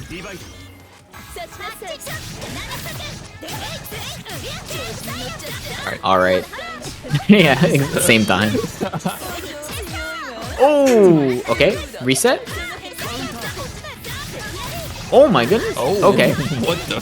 Very cute setup. Combo working out there. That was some weird stuff. Should be enough. Never mind. I lied. Plus frames. Looked a little bit like Eunice to use you for a second there. Damn. The weird chase yeah, down midair. TP60 is really putting in the work here.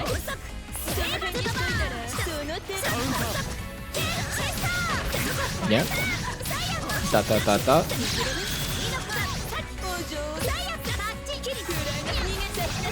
FF. I like the use of like some of the unconventional Hilda things to close off some of these options that are like extremely user specific. Lots of plus frames, but didn't go into the low there. Okay, there it is. Oh yeah, we get the low. No. Okay, well, you know what? Reset. You know what? It was a reset. It's okay. Oh. Yeah, that's what you're talking about. Yeah. Bloom ended up getting the flower. Okay. It's not enough. He's just happy to. One more 660. Yeah, exactly. That's the button of the matchup. Is you catch them trying to up back into button teleport or something like that. You know what? There's 5C. Yeah.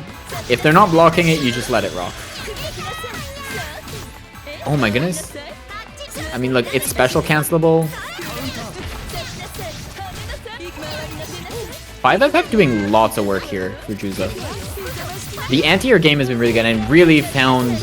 Okay, now we're matching the 5C. Said, oh wait, you're not reacting to it in time. You don't know the visual cue. All right, I'm sorry, but you do what you got to do in bracket. Man, it closes it out with a 3-1. Yeah, Juza goes on, meaning that Juza is gonna get the rematch against Zerdo in our winners finals. If I remember correctly, Juza took it 3-1 over Zerdo in pools, but you know, Zerdo coming off that win in the Aka Mirror, we could see anything from here. And on the other side, Zero going to be going down to play against Rebix in our losers quarterfinals. Yep.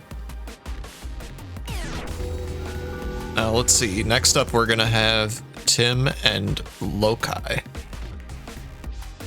Yeah, sure.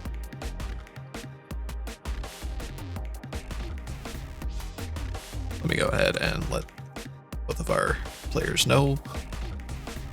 Sounds good. Yo, dash block? Oh wait, right, yeah. Yo, I have another tip. When she does the overhead, you're gonna want to block overhead. And then when she does the low, that's when you block low. Yeah. It's the secret Hilda knowledge. They don't want you to know. If you play the character long enough, eventually you'll start to be like, yeah, I know. This character hits you overhead or low. And then you're, yeah, I see. And then that's when it clicks, you know? Yeah, Aka has a 2-on-4C. C Tatsu's projectile involved. Frame 7? Oh yeah, this is a rematch too. Frame 7, is it? Let me consult the archives. Yeah, this is another stream rematch. I actually can't check the archives from Uni2 because frame data isn't up on the Uni2 wiki still. You know, new game and all. So I need to go check what it was in CLR and then just hope that it's the same. Okay, coming in with a Merc. See, Tatsu is... This person plays everything. Frame 3 projectile involved? Dear lord. Frame 3? Whew. That's a bud. Dear lord, that's fast.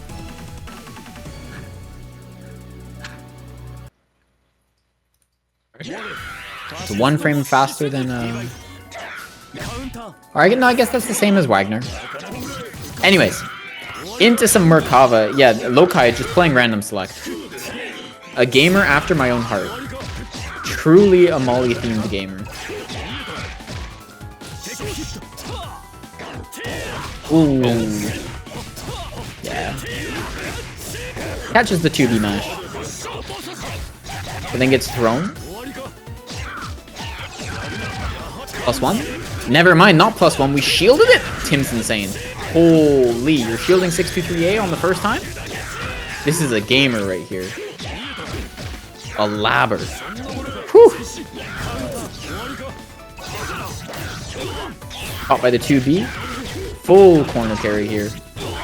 Just going for normal CLR routes. But we're going to go into worm set, into flight. No flight here. Getting J2C'd as an OS crush, but... Alright, what's your route? Keep it simple. Yep. Keep it simple. Keep it safe. Yeah, no, sometimes there's... I mean, for sure, 236C is something that you can get as sweaty as you want off of, but... It is also for sure something that when it kills, it kills. It doesn't matter.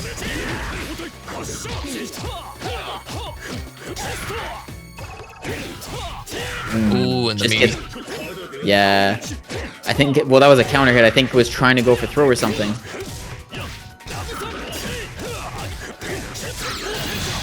Alright, going into air throw. Great shimmy on the back dash. 5B closes it out.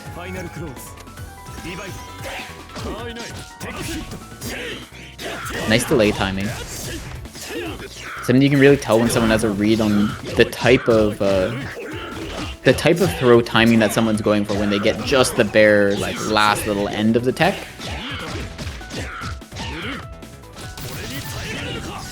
Speak of delayed tech. Working out there, and 6C gonna be a huge punish here. And we saw how Tim optimized the damage here before. Leading to like almost 4k in the corner. Never mind, goes for a nice cheeky American reset. And might be the end of it, but 236C. Over a little bit of that Merc inexperience showing and not ready to confirm the corner route. Beatles closing it out. Mm-hmm.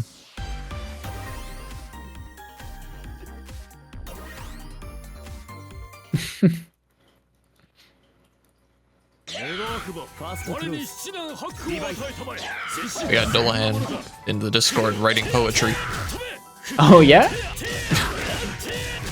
One defeat just sows the seeds for the run back victory. That's the world's strongest grinder right there. Those are bars. Whoa. 10. Alright. Full carry across the screen. We're going to be converting off the 6-6B. A little bit of unfamiliarity with the flight, I think. But that's definitely one of the parts of this character that can take a little bit more adjustment, and swapping right onto it after, you know, on a mission to swap characters every game. Yeah. I think it's understandable not to have the low flight stuff. You know, the timing's ready, but no, Tim's sparing nothing. Going in with Bitatsu right away. Mika right away, throw right off round start. And the 2B catching low, but that don't work.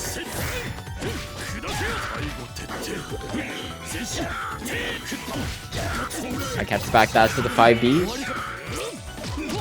No confirmed, but we do have a stick of butter here. 2B catching the late active frames. Are we gonna see a conversion? No. Okay, opts to save the meter. Really, I'm seeing, look, I really value this 236C in the matchup. Value like holding on to that meter, either for Worm Oki or for 236C. And for sure, like playing an integral part in how he wants to approach this matchup in the game plan. Speak of it, there it is. Oh no! Yeah, unfortunately, I don't think Tim knows. Yeah, you either need to shield the last hit of the multi-hit, or you need to throw it. Those are the two ways to punish it. If you shield the last hit, you have 7 frames to punish. So for Akatsuki, that would be 5B would be your punish, 5B, 6C would be your optimal. Or 5B, 5C, 6C, but... Yeah, and throw punish can be a little inconsistent with spacing too. If you Kara throw, it's always it's mostly consistent unless it's very spaced out. If it's spaced out, it's unpunishable either way. But ends up winning cycle though there, just at the end. And now a little bit on the back end for the next one. Ends up punishing the mash attempt after the J2C. And we're going all the way to the corner here. No, opts not to. Worms. Instead, saving it. We set up worms now. No, I think we killed. Oh no! I think IW there killed. It was past victory markers, and it was off of like a decently big hit. Yeah, I wasn't sure, so I was just saying, okay. Yeah. Yeah, I think that it would have killed there, but you know, I can respect going for the Oki instead. Sometimes when you're unsure, you just want to go for, you know, what you know is guaranteed and put yourself in a better situation in the event that it doesn't. Lots of J2Cs. And just going to do the nice and easy pickup there. Nothing fancier. Sometimes you also see people, if they're unsure, just go for 6-6C afterwards. It tends to be the other really consistent way to confirm off 2-3-6C. You lose out on a little bit of damage and a lot of corner carry, but some of the jump assault routing can be a little bit sweaty at times for people, so... Oki again. Oh, the DP trades. Oh, we have CS? Was that too early? No, we're close enough to the corner. We're good. And that will be a game here for Loci. Bringing it back 1-2. Yeah, huge game. Yeah, no, Loci not out of it yet. The Merkava is cooking. I mean, look, I'd love to see a Merc. Much less a Merc secondary. I mean, you know, someone after my own heart, but...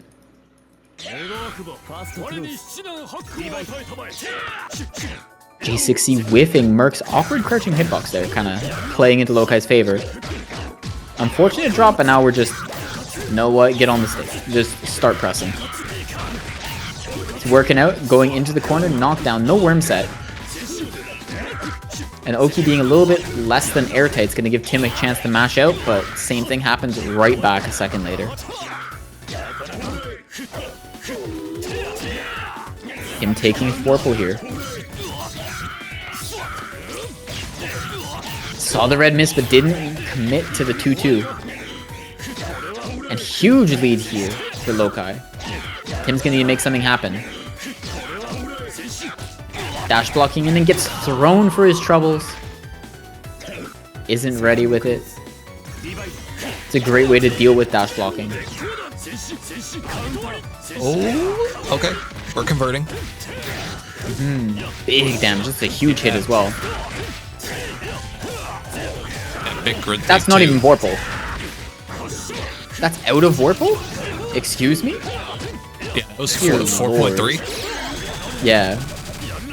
Whew. That was a combo. I mean, that was what, 3C starter? 6C, yeah. 6C? Yeah, that's the big punish. Big punish, sorry.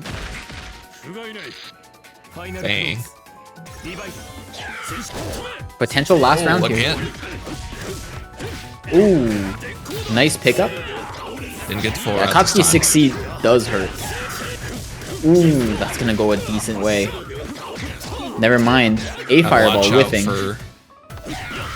Ooh. I was gonna say, gotta watch out for 236C, but is that enough? I was just holding. Yes. That will be enough. Tim will close it out. 2-1. Or 3-1, sorry. Yeah, big 3-1 win. Going on to losers semi-finals, playing the winner of Zero and Rebix, who are going to be up on stream next. Loci bowing out here at 5th place. Strong showing for their first showing in our brackets. Yeah, very strong. Especially for going like all random. Yeah, you'd love to. I kind of want to hear what the lore was about that. I want to know whether or not they were fully on random pick, whether they were committing, what the method to the madness was. Was it vibes based? Whether they, you know, were they just switching when they feel like it? Were they, you know, I kind of want to know the lore. Well, that'll have to wait, because next up we have Zero and Rebix. Ooh. Hyde Yuzu. There's a matchup. That is a uni matchup. Classic. You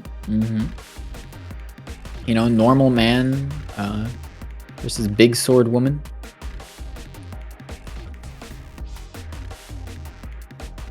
This is what the childhood friend matchup. Is it? Is that the story? I don't think know, so. Lord. Yeah.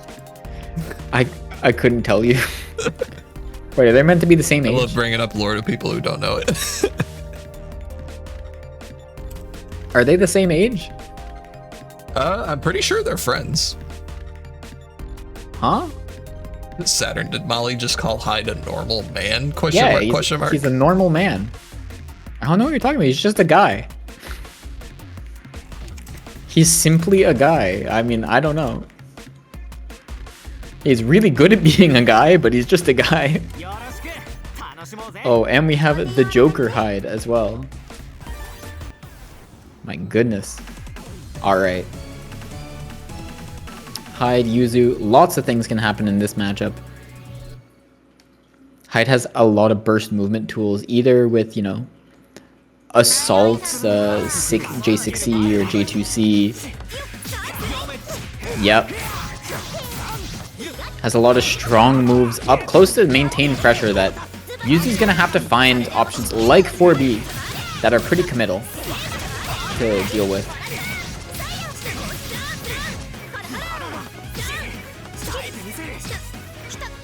Yeah, so as Hyde, how do you get in this matchup? Is it just 6-6C when you can?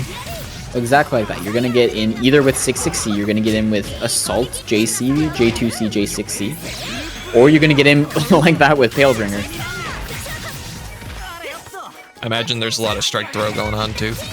Yeah, and I mean the main thing is that, yeah, if you get in, when you get in, as a matter, sometimes, you know, you're going to be able to stick pretty well. Hyde's a very sticky character.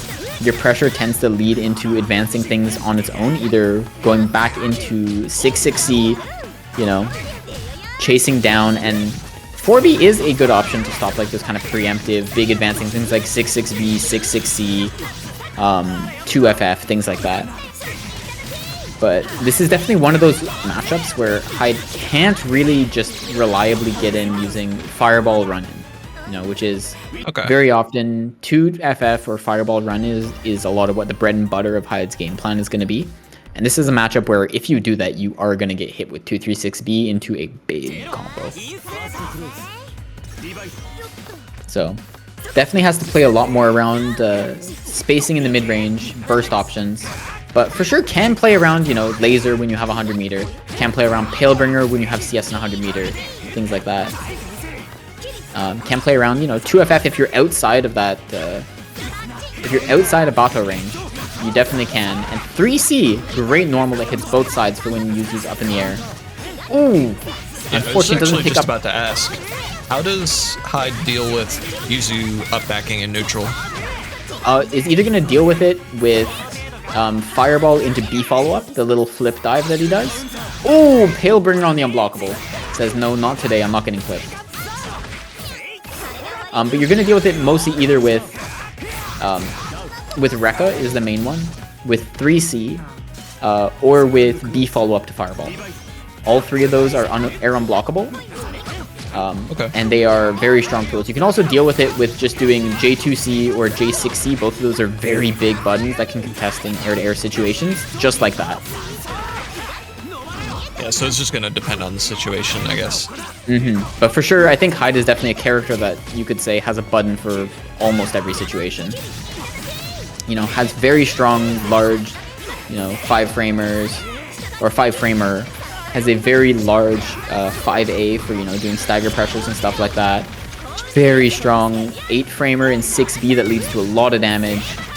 DPs, plus on block moves, has pretty much everything. It's just, you know, he has the a bit of whole gamut. Yeah, I mean, but is very much a toolboxy kind of problem-solving character. Alright, we have Veil off. Oh no, C-Rekka whiffs! Unfortunate, but ends up closing it out with the Assault J2. See, never mind, I lied. And that's gonna hit. It's not gonna kill, but... And has That's CS. still huge. Oh, But wakes up with the 2A speak about 5-frame lows. Whew. One game apiece. 50-50.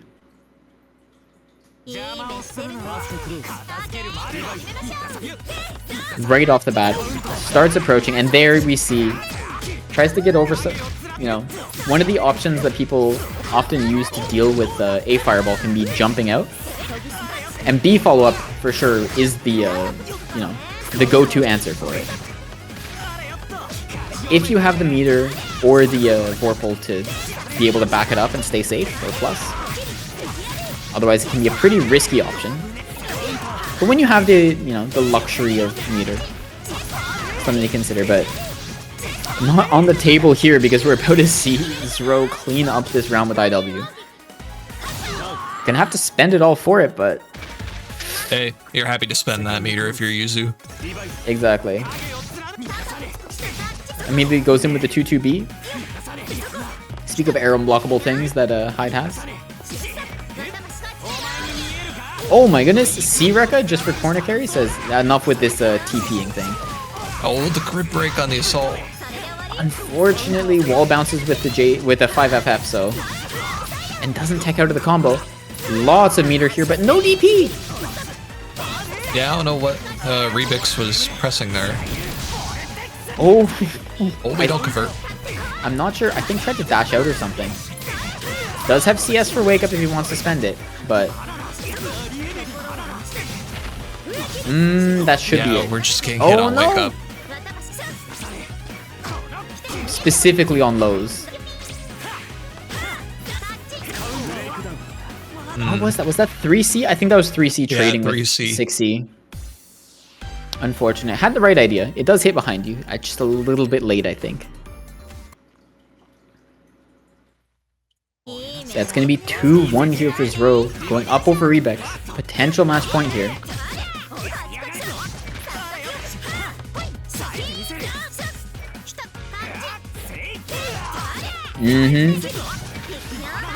Already going in with the TP shenanigans. At some point, you just gotta swing on it. It looks scary. It is scary, but you just gotta swing on it at some point.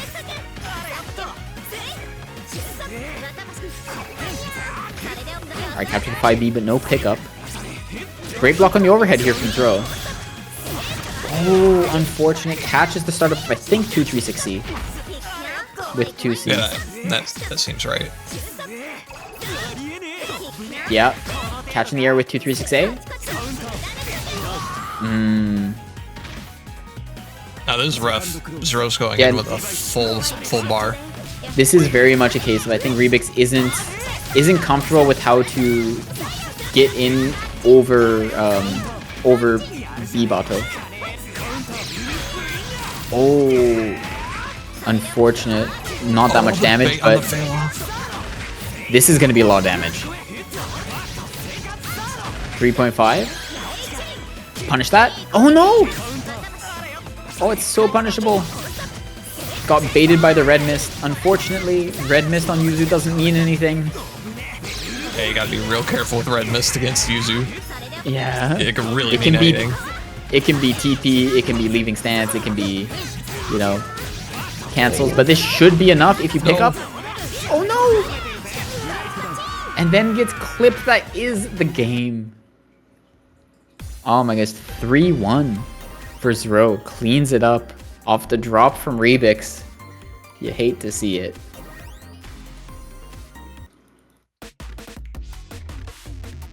Bam. That's Superman beats Superman? Yeah. Crazy, a top tier 1. Alright, we're headed up back over to winners, right? Yep. Gonna be getting underzerdo and we're actually Juza. no, we're Oh, yeah, wow. we are. My bad. Like I know you do losers first thing, but like I'm like, okay, that would be really weird if you did all of losers first. Yeah. So, Zerdo versus KumonoJuza. Yep, we're gonna get some Zerdo, Juza, some Akatsuki, Hilda gameplay. Still rocking the. I want to hear the. I want to know what this color for. Is this a default palette for Akatsuki? I don't know.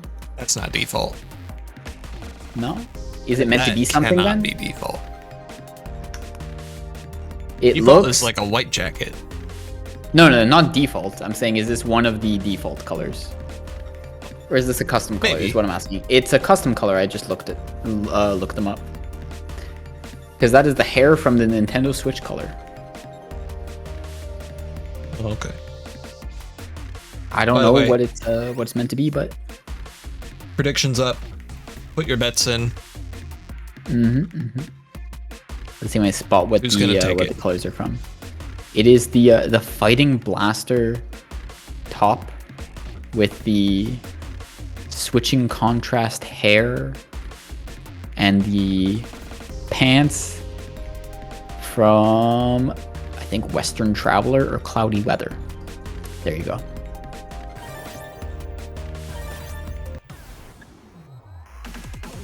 I don't know what any of that means. R Corp from Project Moon game. Yeah, okay. Cool. Is that coin flipper gotcha? I remember Rush rambling about this at some point. It might be coin flip gotcha. There's a gotcha where the combat is you literally flip a coin. That's it. And you can like upgrade your coin or something. Anyways. Maybe this explains something about Zerdo's character choice. I want to talk about gotcha so bad, but No, you don't. No one does. I'm gonna respect these two massive from the- players. Alright. Did you ask the massive, Roomba for there's a consent massive about your Roomba. combo? No, you didn't. It is Roomba. Getting hit by Roomba mid combo is always something. But getting hit, we're doing a lot of that. Juza taking the first round.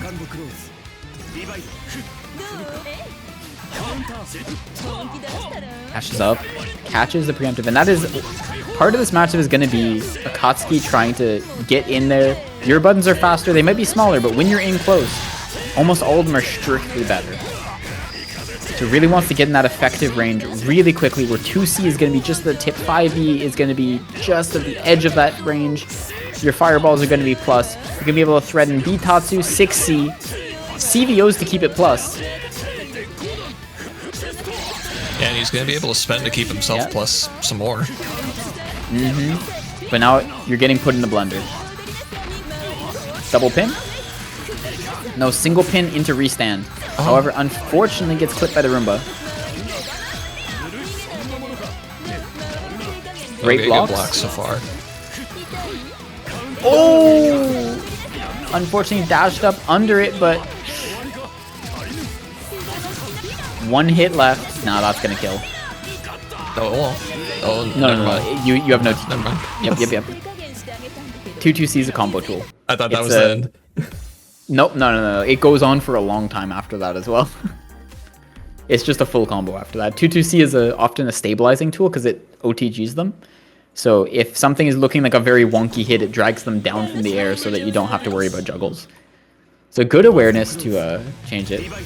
Oh yeah, Limbus Company. That's the thing that Kambaru and Rush were rambling about. That's the coin flipper gotcha. That looked awful. Anyways. Back to the game. I swear, man, uni players in their gotcha games. Yeah, no, it's a disease. Dash up in for the nice and easy strike throw. Look at this man, he's just throwing hands. We're just playing some honest Uni here.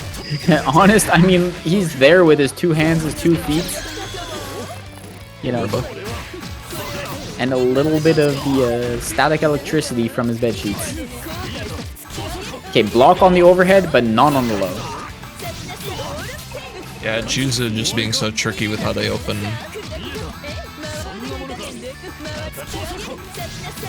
Gets clipped by the low this time. Was ready for the overhead. Juza cleaning up 3 rounds. Looking dominant, looking to try and make a run back of what it was in pools. Winning 3-1 over underzerdo. Zerdo. Ready on the clapback. Beat Tatsu. Backdashes through the 5A, but then gets clipped afterwards, trying to punish it. Good block on the overhead. Tried to dash block in a little bit too late or something, and gets clipped by the 5B. Okay, knife rain. Oh my goodness. Isn't blocking for Gloom. Isn't blocking for the pin either. One more hit in the dream. Oh, 1 pixel in a dream, sorry. And the overhead from the increased 5C is going to close it out there. Yeah. Another game to Juza. Zerdo fighting for his life out here.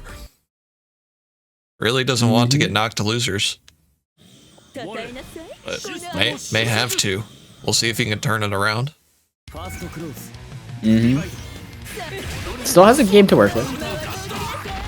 You know, not out of this quite yet, and still also, you're coming at this from being in winner side top 8. You're not in losers, so. Yeah. Just the offense from Juza is so tricky. It's hard to fault Zerdo. A lot of people would fold under this. Yeah, it's very hard to deal with. Correctly tried to mash out on the 623A into Roomba, but unfortunately picks the wrong button, didn't mash out fast enough.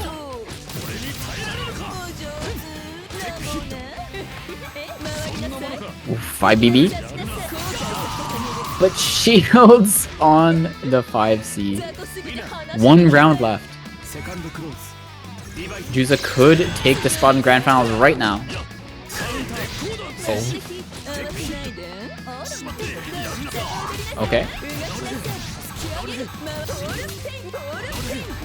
Double pin. 3.3. Charge up a little bit of grid. Has the Vorpal to work with now. Ooh, punish. But then high profile is the next move. 5FF into the side swap for 3.5. Oh, that should be enough. Punish. Actually, maybe not. If we get the double pin, we're gonna spend. Doesn't quite build the. I think could have IW'd in time, but 5C is gonna close it out. And Juza is gonna close it out with the overhead. Gonna go and move on to be in our grand finals winner side. Taking it. Was that 3-0? Yeah, that was 3-0.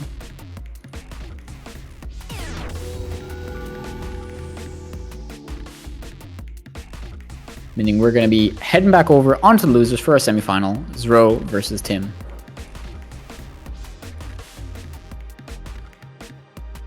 Yeah, so Zero versus Tim. Who do you got? Who? I want to hear the prediction. Feels like Tim has been looking pretty deadly. I mean, right now I'm feeling Tim. I think that Zro, although it really does depend. Tim also did get, oh no, it wasn't Tim versus, Tim did beat Juza. So I think that it depends a lot on the knowledge, like the comfort level in this matchup. So given the fact that in another matchup where there was a lot of like, you know, uncertainty and kind of like wacky gameplay, which that being in Akatsuki versus Hilda, Tim managed to come out on top of Juza in pools, taking the first seed for our top 8. So I think that this could be another... Wait a second. Is Rose Canadian? This is 10 MS to me. Wait a minute. Why don't you come to locals? Anyways. Wait a second. Yeah, he's roast duck Tim. Well, yeah, videojames is... Okay, maybe... Yeah, videojames is Canadian too, but I'm assuming that y'all know each other then. Or are both... Well, videojames is Atlantic Canada, but... You know... Atlantic Canada is the homies, but... All, like, 8 of you. Anyways. Alright, every time I see someone with, like, under 15 MS, I'm just like, wait a minute. Wait a second. Where are you? It's like, damn. They gotta be literally in my city. In the event that you are, actually, please do come to locals. They just opened up again. First local back in like 4 months, or like a month and a half is on Tuesday. Yeah, please pull up. There will be uni. Anyways, yeah, predictions so far, people seem to be favoring Tim. Yeah, I think given that Tim is managed to fight his way through the Hilda matchup, I think that this is going to be a very similar type of matchup. If he's willing to find the timings to assault and jump, and, you know, J6C over, you know, B-Bato, if he's willing to shield a lot of this stuff, he's willing to be patient and just block it out and, you know, get that grid, then I think he'll definitely reap the rewards. Yeah, so far doing pretty good in the grid war. Getting clipped a couple times though. Yeah, I mean, doing well in the grid war, but not so well in the health war. So, very honest question, because I don't see this matchup often. How does Akatsuki parry interact with stance? What do you mean? So Akatsuki parry, the way that it works is it will block something. Like, essentially, you can parry something and then you manually follow something up. Like, you get like the little punch thing, but then you can cancel that into a special. So it interacts however you want. You can like throw a fireball, you can do, you know. Unless you do EX parry. EX parry is a different input. The one that takes 100 meter. Which will, it's more of like a regular counter parry. But the regular parry, for the most part... probably not going to see parry that much, except... No, it doesn't really interact with like the zoning side of it. This for sure can be a matchup that Akatsuki can struggle to get in though. Okay. Nice pickup. Great conversion there from Tim.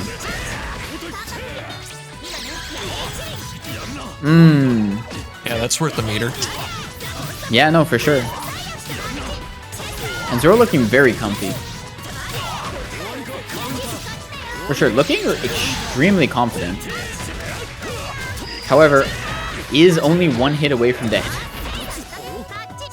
Well, that's a good way to deal with it. Notably blocked the 6C on the cross-up. That is pretty big. Didn't block the 6C on the same side, though. And this is something that, you know, as a matter of comfort, often people will stand shield when there's characters going around in the air. However, Yuzu doesn't really have access. In stance, she doesn't have any overheads, right? So doesn't really have access to great ways to grid break you from stance. So often you're going to, if you want to shield and pressure, crouch shielding can sometimes be the safer option.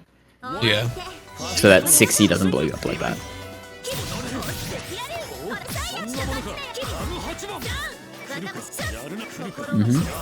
Well, we're seeing the adaptation from Tim. Ooh. Saying, okay, I really didn't need to get blown up by that low last round. Oh, there's Nice the chase J6C. Yeah. You often forget it, but Akatsuki does have really good air movement. Oh, yeah. Between J6C being a disjoint, having, you know, two whole jumps, just a double jump and an air throw. What game were you playing? What in the name of Melty Blood? Working with almost Celestial, yeah. And gets the refund, 133. Huge meter advantage here for Tim going into the next round. I do have to say, I'm very impressed with the level of comfort that Zero has on some of these confirms into teleport specifically. It's not a normal motion. Zerdo cheering from the sidelines saying, Tim, please, I don't want to fight Yuzu. Yeah. That is not a matchup that I think most Akatsukis want to deal with. He is out here just with his hands and feet fighting against the sword the length of the screen. But at the same time, you know... Same time, you have Fireball. Yeah. You can... Yeah, I mean, Akatsuki... kind of contest some of this stuff. And I think Tim's been doing a great job of just, like, being patient, winning the grid war. Yeah, I mean, that is the other side of it, is Akatsuki... Yuzu is a character that if you don't bite, and you play very conservatively, she can really struggle to open you up. And on the other side, Akatsuki with grid is a little bit terrifying for a character that doesn't have a DP. Doesn't have a safe way to try and escape the pressure. Once you're in the corner against Akatsuki, if you don't have, you know, CS, or if you're not comfy and able to VO or something, and you don't have a DP, it can be really scary to get out of that situation. Oh my goodness. Barely catches. Should be able to close it out. First round with a perfect here in game 3 for Zero.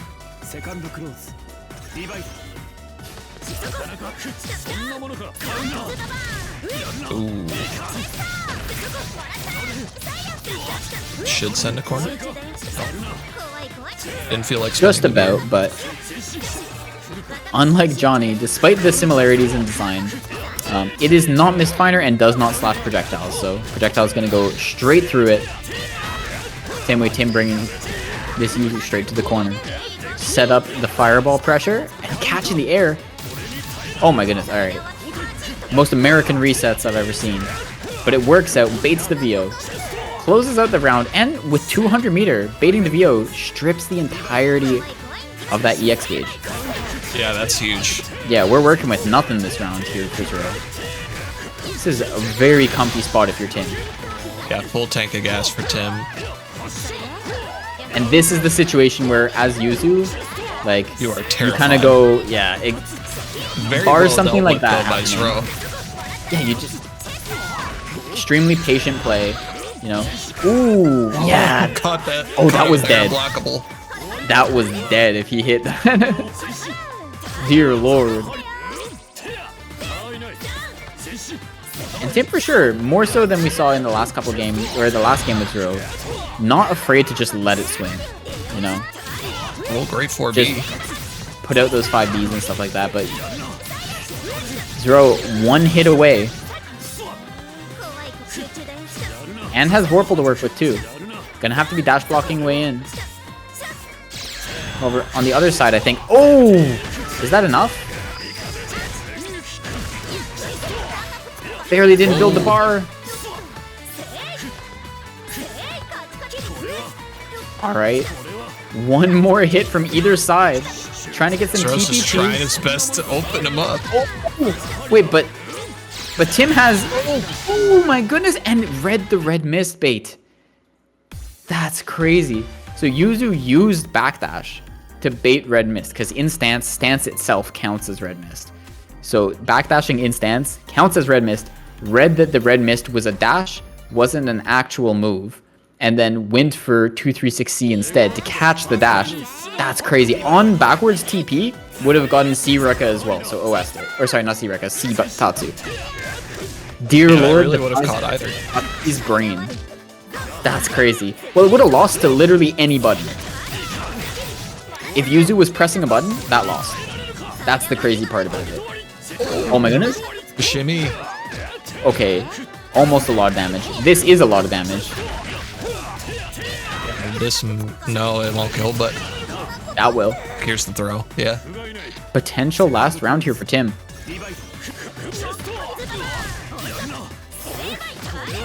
.6C, interesting choice. Not a button you often see. Missed the 2-frame micro dash. You know what? Sure. The fact that he went for that by itself.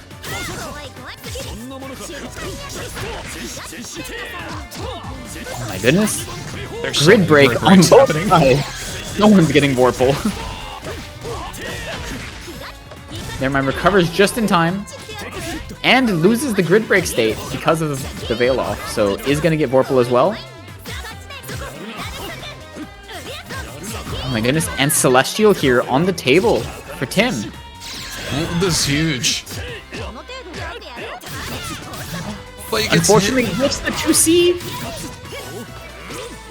Okay, yep, CS. Get that meter. Okay. Doing some CLR things.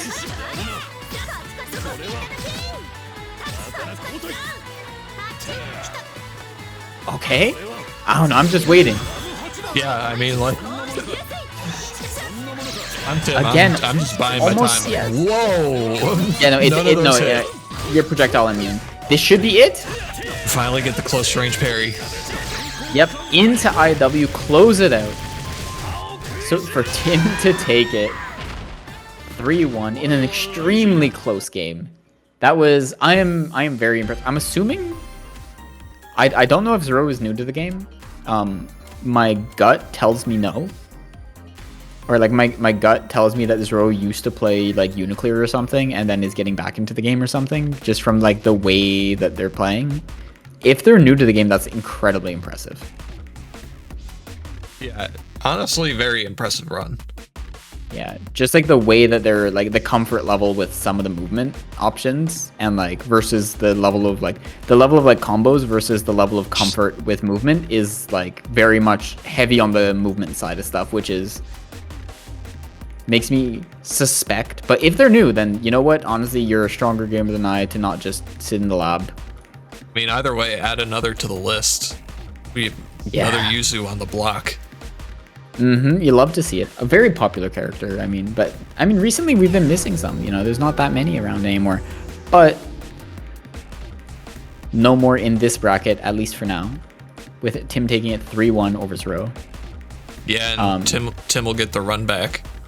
The Akatsuki mirror run back. Tim can hop right back in here. We're going to be getting Tim versus Zerdo. You know, either way, Juza's going to have to play an Akatsuki.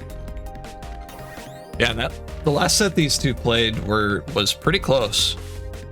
Like, it really could have gone either way. So, oh no, we'll have to see what happens. Tim should be a little bit warmer, just because they just played, but I don't know. Damn, wait, Zero, this Zero person? I'm sorry, you got DFCI as a mutual server. You're in the DFCI server and you're within 10 ms of me and you don't pull up to locals? How dare you? How could you? But no, really good stuff. Great to see. You'll love to see it. I mean, Zero like the level of comfort. saying GG's had a ton of fun. Hell yeah.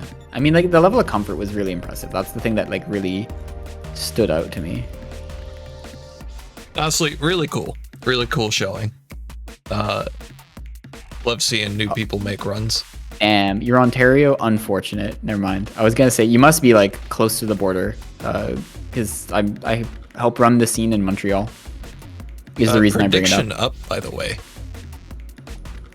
Get your predictions in now before the match starts. Please do. Who's gonna win, Akatsuki or Akatsuki? Ooh, so true. Also, just to say those, there is locals in Ontario. There is 3 different groups that run locals out of Ottawa, as well as I think another 3 groups that run locals in Toronto. If you are not in one of those cities, I am sorry, you live in the middle of nowhere. Unfortunate. I would not wish rural Ontario my worst enemy.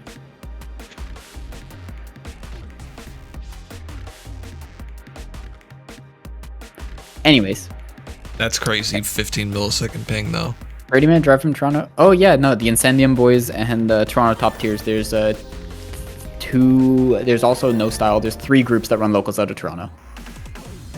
Yep. There's also some people who run stuff out of Waterloo, and there's some people who run stuff out of London and Mississauga as well. There is plenty of people running events around Toronto. I would highly recommend them. And then for larger events, if you ever want to take the trip out to Montreal, there's always people doing carpools and stuff. We do plenty of events, but regardless. Oh, never mind. I'm so sorry. I take back everything I've said. Don't come to Montreal. I'm sorry that you live in Brampton. Anyways, getting back into this. Akatsuki mirrors. Oh, okay.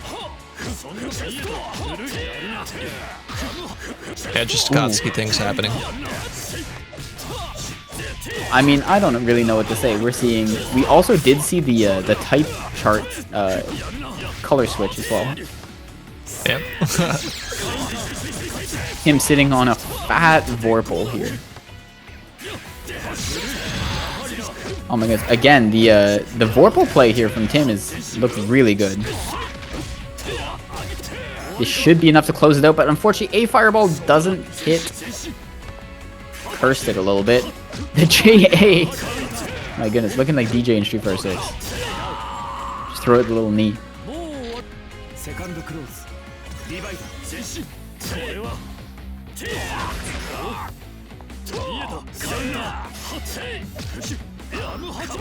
Ooh, overhead?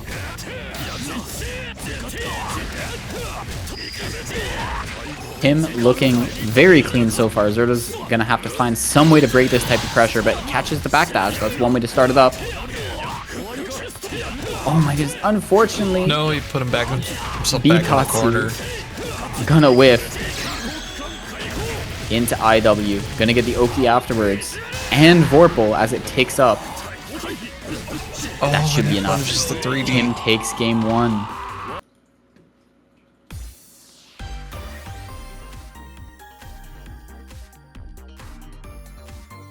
Solid start for Tim.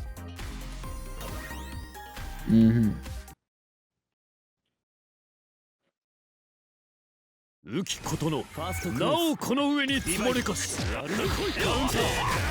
Oh, good punish on the low parry.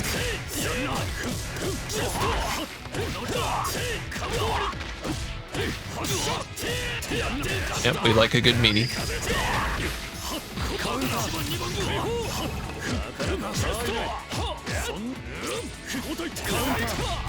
Oh, okay. Alright, Zerdo's waking up. Already back at it with a round down. Yeah. Catch with the 5B. Privy to the shenanigans now. Gets his own corner pressure started, and this really is a matchup where whoever starts up their fireball pressure first is a massive advantage. I mean that's Akatsuki in every matchup, but especially here because, you know, you're threatening the same ranges. You're both playing, you want to be playing at that exact same range, so whoever can establish their plus frames first, you know, in theory, they don't have a better button at your range always, and that's the kind of tricky part about playing in mirror. You're so used to abusing what is like your threat range and like playing, oh, you know, I have this range over them more, that when suddenly you have the same threat range, you know, everything gets a little bit more complicated. Ooh, is this gonna kill? No. No. They both backdashed. Ooh. See, Tatsu closes it out. Tim brings it back 1 round apiece here in game 2. Oh, the pickup. Okay, Zerdo. Isn't doing the meaty timing. He's doing delayed meaties. Maybe trying to catch a jump out, but a little bit slow there. Backdashes into the corner. Delayed throw. Ooh, cancels it. I think expecting a DP on the red mist. But not working out. Gonna forfeit grid. Never mind. Throw tech at the last second. To that interaction. Yeah. Last minute throw tech. Backdash gives up Vorpal, but also gives up the round. Tim goes up 2-0. 1 more game to get the run back against Juza. And actually, the run back that he won. So potentially, you know, him looking very pretty here unless Zerdo can get something going here in game 3. And this top 8 image is gonna go so hard. It is going to be an interesting one.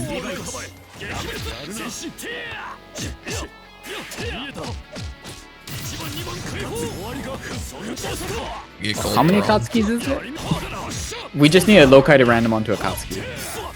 Yeah, I don't know what I'm gonna do for loci. Just, you know what? Put a question. Why not? Yeah. I'll just put a question mark. That's alright. You know what? I can respect it. That's, you know, man after my own heart. Alright. Him looking very clean. With the near perfect, just a one stray hit on match point here. In losers finals, looking to make the run back all the way through losers. Through the person who put him into losers in the first place. Oh my god. So many Akatsuks. Half a health bar and a dream. But Tim is fighting back into the corner. Just relentless. Throw. One more hit. One clean hit or a throw and a hit. Oh, okay, Zerdo. Take this to the bank. If the pressure started, but now you're in the risk of throw range. No. And see, Tatsu through the fireball is going to close it out for Tim. Putting Zerdo out at 3rd place and Tim securely in loser's side of grand finals up against KumonoJuza. Yeah, big win for Tim. Good stuff to Zerdo. Shout out to Zerdo, my homie. Yeah, no, great Full stuff to of Zerdo. UNI2BL. They Zerdo help for us sure. so much. Yeah, nah. No, that's not a matchup you can lock in. There's not much. There's not locking in to be had in that matchup. That's for sure. That is a matchup of hands. All right. If y'all could just give me a moment. Gonna set up predictions. Set up your predictions. Set up our stream overlay.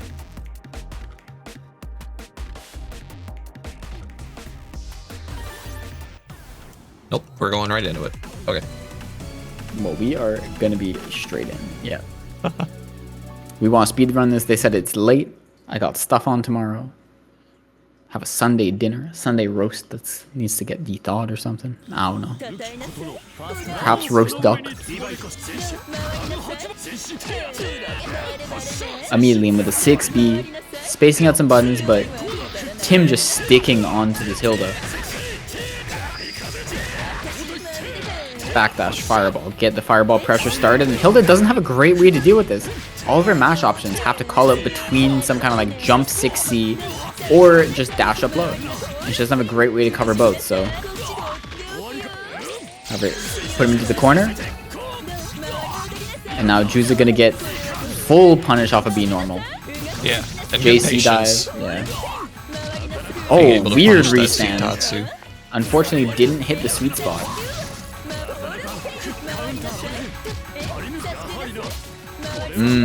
Just relentless with it. Tried to hit the 5FF. Does this time. But gets clipped low. 2B catching. And IW gonna close it out.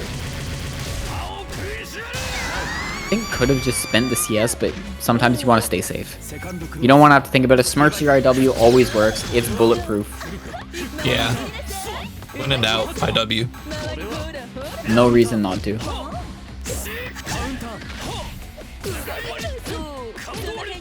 Good block on the overhead there. But we're working with almost Celestial. Oh, I think maybe forgot was holding a pin. Now gonna go to the corner for your troubles.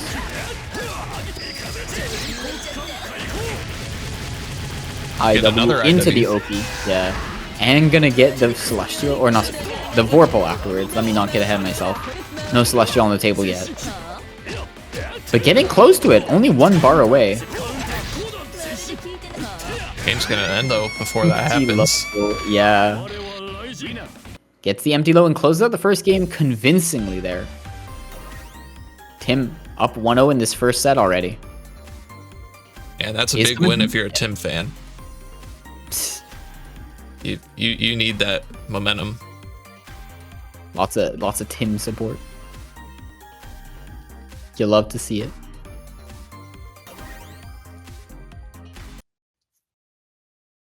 On the other hand, Juza, you know, a regular still. Always been in top 8 in recent UNI2BL, however. Never quite managed to close it out. Could be the first one. But Tim for sure not here for it. Wants to shut down the Hilda immediately. Good start for Juza so far. Lumoki isn't able to convert. Good block on the overhead. Block. Yeah, Tim is awake. Celestial. Celestial, but it doesn't mean anything if you don't get the hit. It's a hit here, though. Yeah, there's 2 hits back to back, and it's gonna do a lot of damage because Celestial.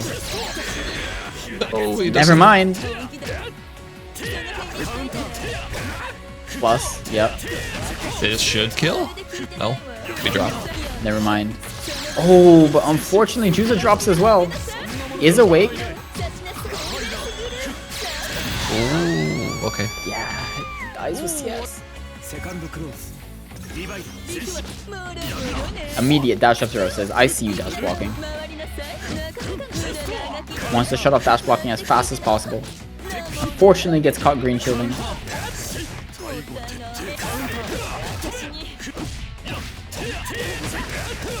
Decent chunk of damage here. 3.5 for your troubles. Into Oki. Drops the combo after, but Assault empty low gonna work out. Oh, he didn't Not to spend. burn the IW, but it doesn't matter. Closes it out. Ends up finishing it out. And looking to quickly 3-0 this bracket. I get the quick reset. Yeah. Still has another game in the bag. Juza isn't out of it. Still has up to 4 more games to work with. Only needs 3. I'm gonna give Juza the credit and say they're doing some conditioning. It could be. We'll have to see whether or not that conditioning will pay off eventually, though. But punish on the 6C. Full combo, but misses the double pin again. Been a little bit inconsistent tonight with those. Okay. Never mind. What? I got it that time. Immediately one goes to prove me wrong. You'll love to see it. Good block on the 5C. Tim is for sure awake. Passes the age check. Passes the age check again with the gold throw. But 5FF is going to anti-air something.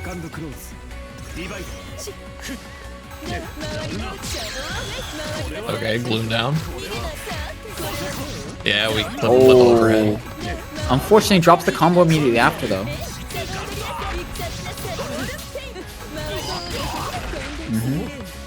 Ends up forfeiting some grid for it, though, and loses cycle as a result of the smart steer, I think.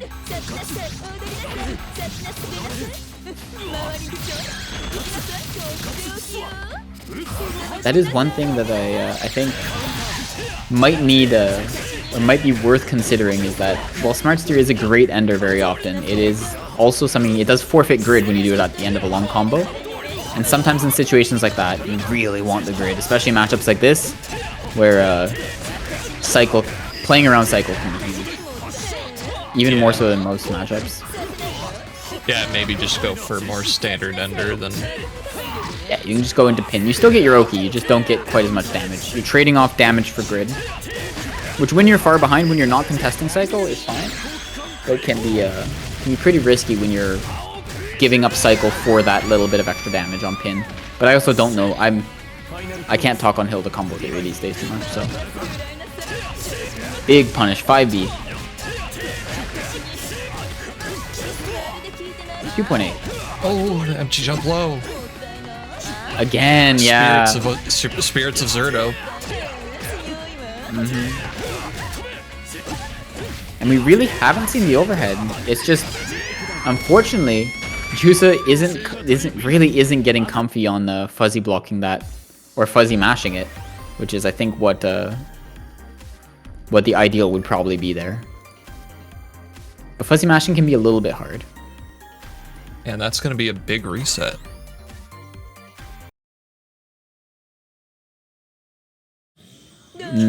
Still another set to work with though. Juza not out of it yet.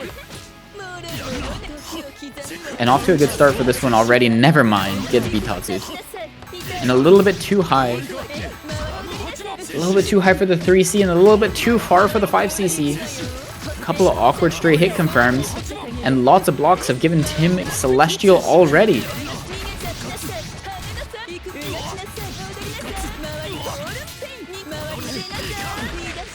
Smart steer into the Gloom Oki. But doesn't get anything established. Instead just goes for, you know, safe Gloom. Trying to play a zoner type game plan. Not really enforcing a lot of 50-50s. Very conservative gameplay here from Juza. Loom trading with all of the fireballs. This might be enough? No, barely wouldn't have been enough. Oh, and that is Bitatsu in on the third hit, the overhead. Ends up closing it out with 236C in the air. Round 1 of game 2, or set 2, going to Tim. Tim looking to make 3s all the way through this loser's run. I do have to. Finally. Ooh, okay. I was gonna say to give it to Juza. They're fighting super hard, trying to make this as competitive as possible. For sure. Great pickup. That is an extremely tricky pickup to get. Unfortunately, gets caught on the backdash.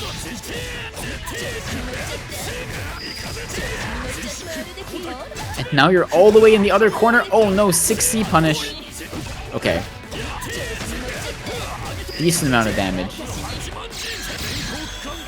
Not gonna kill, but... Not gonna kill, but you're definitely in throw range. One throw. Or a 6B range. 6C. Yeah, 6B will definitely do it. Bad, my bad. It's all good. There's too many weird command normals in this game. A lot of them are 6Cs. It's understandable if you haven't played, like, you know, what do you mean? You haven't played every character in this game at a decent level?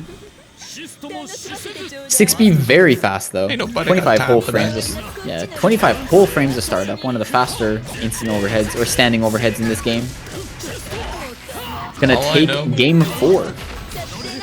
All I know, Tim rolled up in his McDonald's shoes. The McDonald's shoes are crazy. I will say that is the crazy part to me. I can't stop seeing like the little McDonald's M on the 3 stripes on the Akatsuki shoes. Little French fries. Yeah, like golden arches. It is. It really is. I don't get the McDonald's shoes, but you know what? I'm sure it's some reference to some JRPG I've never heard of. That's crazy, knowing Uni players. Canadian too. Yeah, I mean, knowing Uni players, that's... Alright, anyways. Clip on the low, but wasn't feeling it, but grid break for your trouble. Cash out for a quick 1800. No Oki though, instead just going for the 5C. I like it. Unfortunately, I don't think Juza really just hasn't managed to get any like real 50-50s going here in this set so far. Instead, there we go. Okay, finally some. I think that's been the main downfall. Is this in this matchup? You have to get your advantage and keep it and loop your Oki. Whereas I think Juza's been opting to reset a little bit more than he might want to, just from the way that Tim is playing defensively. These openings are so few and far between and so volatile when it does get in that he's really just having to, you know, pick his times a little bit more and maybe just isn't feeling as confident in some of these knockdowns.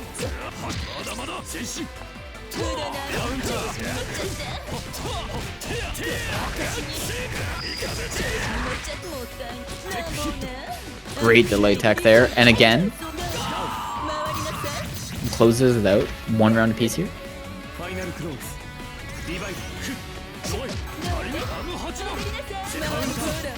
-2 into the 6-6B. You'll love to see it. Oh, drop. Bit of an unfortunate one, and there just scrambles and picks up. Thankfully, Hilda Smart Steer will pick up from anywhere on the screen. Makes the character's running very stable if you're willing to sacrifice a bit of damage and a decent chunk of grid. You can always just go into Smart Steer. Ooh. Neither of them were ready for that. A startup of FF. Great delay tech. Reacting. Yeah, Juza fighting for his life here. Great block. Oh no! Missed the 6-6. Unfortunately, I think did it out of 623A as opposed to 236A, so it wasn't plus.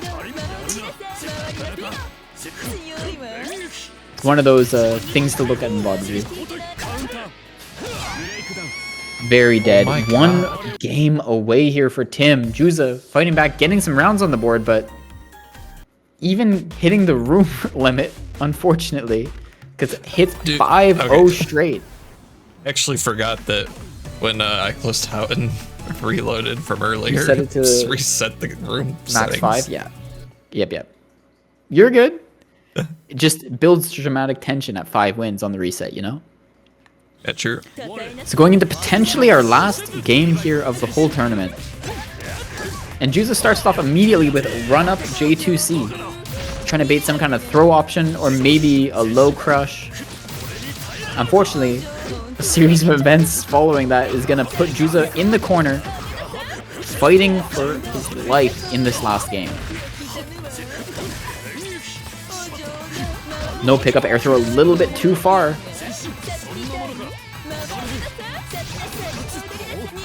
Yeah, Juza has to put in work here. Cannot delay. This time goes for 236A. But great fuzzy from Tim there.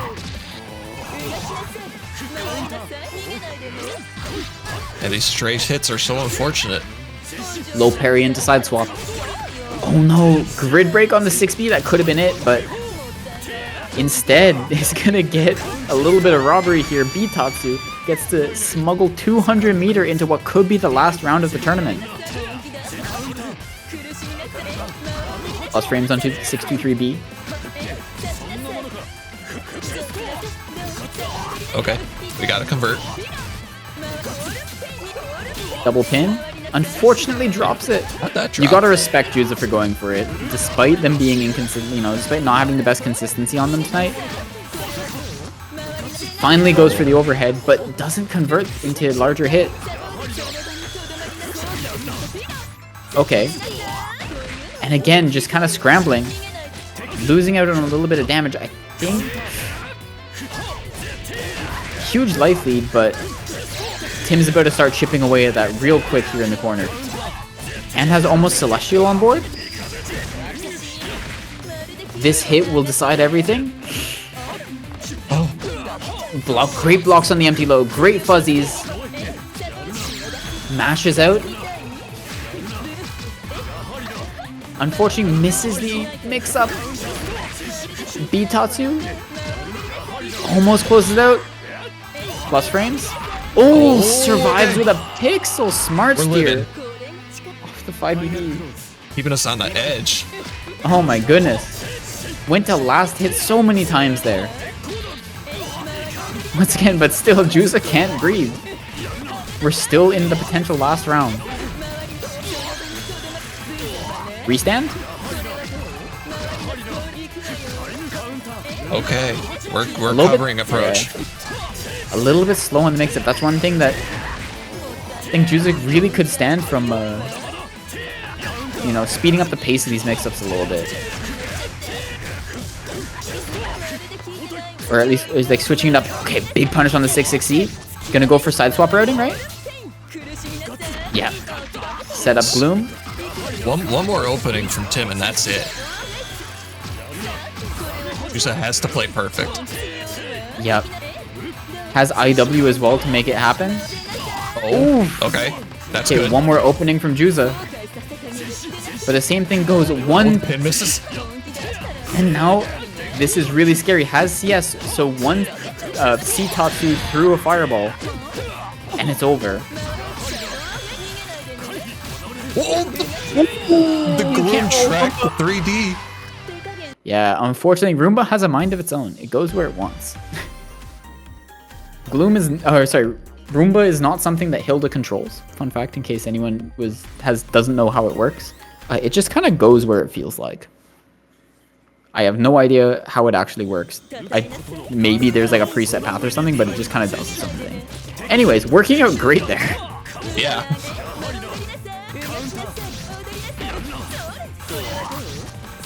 Juza still in it. Yeah, no, on the board, in fact. Finally has a game. In game 6, manages to pull one out of the bag. They need to find a few more tricks in there, though.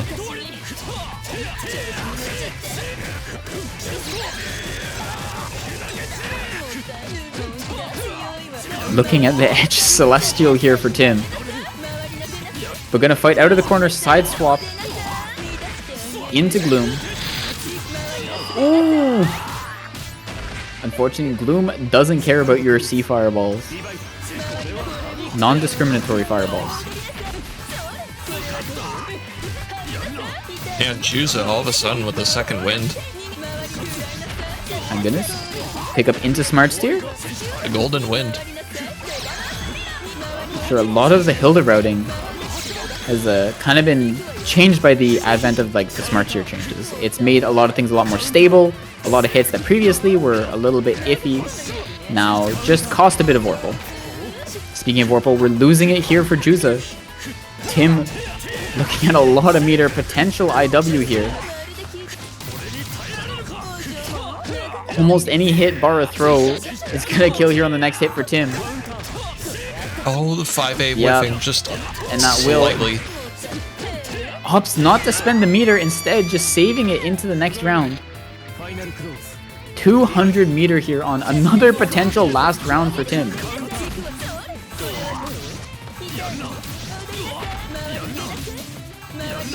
Big conversion here. 3.1k. Yeah, this time staying safe, not going for double pin. I respect it. You don't want to do anything crazy. And for sure, I mean, has been playing very conservatively with the mix. Not going for any risks, not going, just opting to, you know, kind of let Tim run into Gloom, back off, put Gloom on him, and then just hope that either a dash block or a fireball attempt or something is going to get clipped by it. Well, like, yeah, that seems like the win condition. Just don't let Tim run offense. Yeah, I think there's two. There's either that, yeah. He's in. Yeah, he's in. And grid broken. You do have the option of grid thrusting or VOing. Okay, opts to grid thrust. Still has the option of VOing to save yourself from grid break, but there's one thing we haven't seen very much. I know that Juza doesn't really like to VO. Potential last hit. Grid thrusts again. Text the throw. And that should be it. No! Drops it into the empty low. Drops it again. Baits the throw with the J2C and closes it out. Tim takes it 6-1. 3-1 in the second set with the reset from losers in their first showing of UNI2BL monthlies to take the whole tournament. My goodness, what a set. Yeah, that was quite the set. I feel like the blocking on both sides was just nutty. That entire 2 series run. Yeah, the defense for sure. It was very scary. I mean, and I think that Juza was trying to play it extremely defensive, like very much reset to neutral, run away, zone, try and keep him out. And it, at the end of the day, the unstoppable force versus the immovable object. The force ended up eventually getting through it, grid breaking that object, putting it in the corner and throwing a fireball at it. It's yeah. No, great stuff to both players. I know Juza, I think, is this the first time Juza's made it to a Grands? I think so. And then Tim, yeah. This is the first time Tim has been in a bracket, winning the whole thing from losers after going out in the mirror, getting the run back. Great stuff. You love to see it. No, very, very, very good play from both players. From all the players. I mean, thanks so much for everyone from entering the bracket. It's so many new faces. Like I said, the brackets keep getting bigger and bigger. More people come out. Most of the players, I had never even heard of the names. And now, you know, you've all played in a full bracket with us. It's great to see you. The community just really keeps growing. Yeah. Yeah, huge shout outs to everyone that signed up for today. Hope you all had a good time. This is our first time running Swiss. I did just ask Tim if he'd like to come in for a player interview, and he said he's down, so. All right, yeah, sure. Yeah, let him know. Yeah. Oh, there he is. Oh. You can drag him up on over. Yep. Hey there, how's it going? Man, my hands are still shaking. Hey, congrats Dear on Lord. the first place. Oh, thank you. First Yeah, time in UNI2BL. Sorry, repeat that, please. I was just gonna say, this is your first UNI2BL event. How's it feel getting first in your first ever bracket? Feels good, but also, I mean, it doesn't stop here. Like, just because I got first this time doesn't mean I'll get first the next time. So, Yeah, no. I've noticed a lot of issues that I was doing, a lot of issues in my play when I during my matches and afterwards. It's like, so it's like, now that I've played and like I got this far, but yeah, I'm not done yet. I need to keep learning, keep practicing, try to shore up my weak areas, which is I can't tech throws. I was staring at the screen really hard in that last set. So but the rest of the time it's like you throw me, it's like, oh, where's my throw button? So and, yeah, You had to have been super locked in. Yeah, no. yeah, Defense on both sides was pretty crazy. yeah, it's scary. I'm really lucky that my training partner is a Hilda player. Oh, I was gonna. I got super lucky. Yeah. That said, Juza is at this point better than them, but there's some knowledge checks that I remember, but the rest is Juza was playing out of her mind, and oh man, I almost got eliminated by them, or I almost lost them earlier, so In pools, yeah. I had to really be careful. But Good stuff. thank you. I try. Yeah. Just kind of Yeah, curious. no- This is our first time ever talking.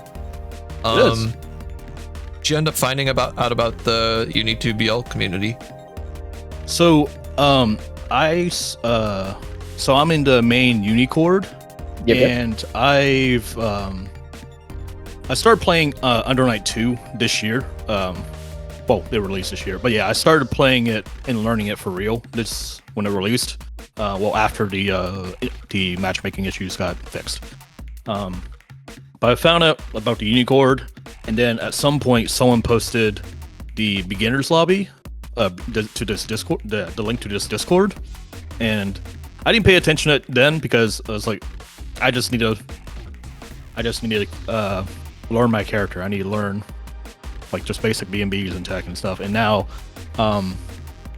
I've gotten to a point where I'm kind of plateauing, and I just need to play people. So I looked up the Discord again, and yeah, I'm just here just to play for matches, for experience. Because I played some of the people from the main court, and it's like, oh, Yeah. you need to work on defense. It's like, oh, okay. Very specific, yeah. Very specific. I'm kind of rambling. The point is, yeah, I found it about the beginner lobby from Unicord, and yeah, I joined because I just need more matchup experience. And Okay. there's a lot of people pinging in the lobby. I work a job, and it's like my phone is blowing up from during the day and at night. It's like, man, I wish I could play, but I'm working right now. We have some grinders in here for sure. I respect it. I can't grind like I used to, but I'll try. Between real life expectations and everything, it's like I'll try to get over this plateau and just try to keep grinding. Yeah, hell Well, yeah. This should definitely be a confidence booster for you, I think. It is. You look pretty dang good throughout your run. Nah, I don't know. Your 6C punishes in the quarter are kind of nasty. I was watching. I was like, Dude, You're looking at other routing and then you got suddenly like 4.3 without Vorpal, without any meter spend. That was like earlier in the tournament. I was we were both kind of stunned. No, you. Oh, okay. I steal a lot of stuff from the Akatsuki channel in the main core, so. Oh, for sure. Yeah. But that was one of the first combos I learned. So. You know what? Big number is good. Yeah, it's like, yo, I think it was like Salty. I think Salty posted it. It's like, yo, check out this punish combo. It's like, yo, that looks cool. It took me a few hours. I was like, all right, I got it. And then I kept dropping it. So I kept grinding it. And then now I'm at the point where I drop it. If I am nervous, the connection is bad, both. Sorry, I'm a little shaky still. It's all good. Yeah, it's one of the first combos I like really grinded, and it's like, man, I want to keep playing this character because landing a 6C punish and seeing like that damage, it's like, whew. Oh, it does feel good. Yeah, it feels really good. Yeah, especially if they deal something like up back and it's like, I got you, and then you just hit them with the uppercut. It's like, whew. That's like, honestly, I'm playing Akatsuki because of that dopamine hit. Like, I saw Squish do stuff like that, and then I got the dopamine hit from landing 6C in the corner like that. It's like, I gotta stick on this character, no matter what. Even if I like keep complaining about Hyde and Tsurugi and Seth. I'll keep complaining about them, but I'm not switching. I'm like locked in on this character for life now. Akatsuki 6C just hits different. It literally does. It's like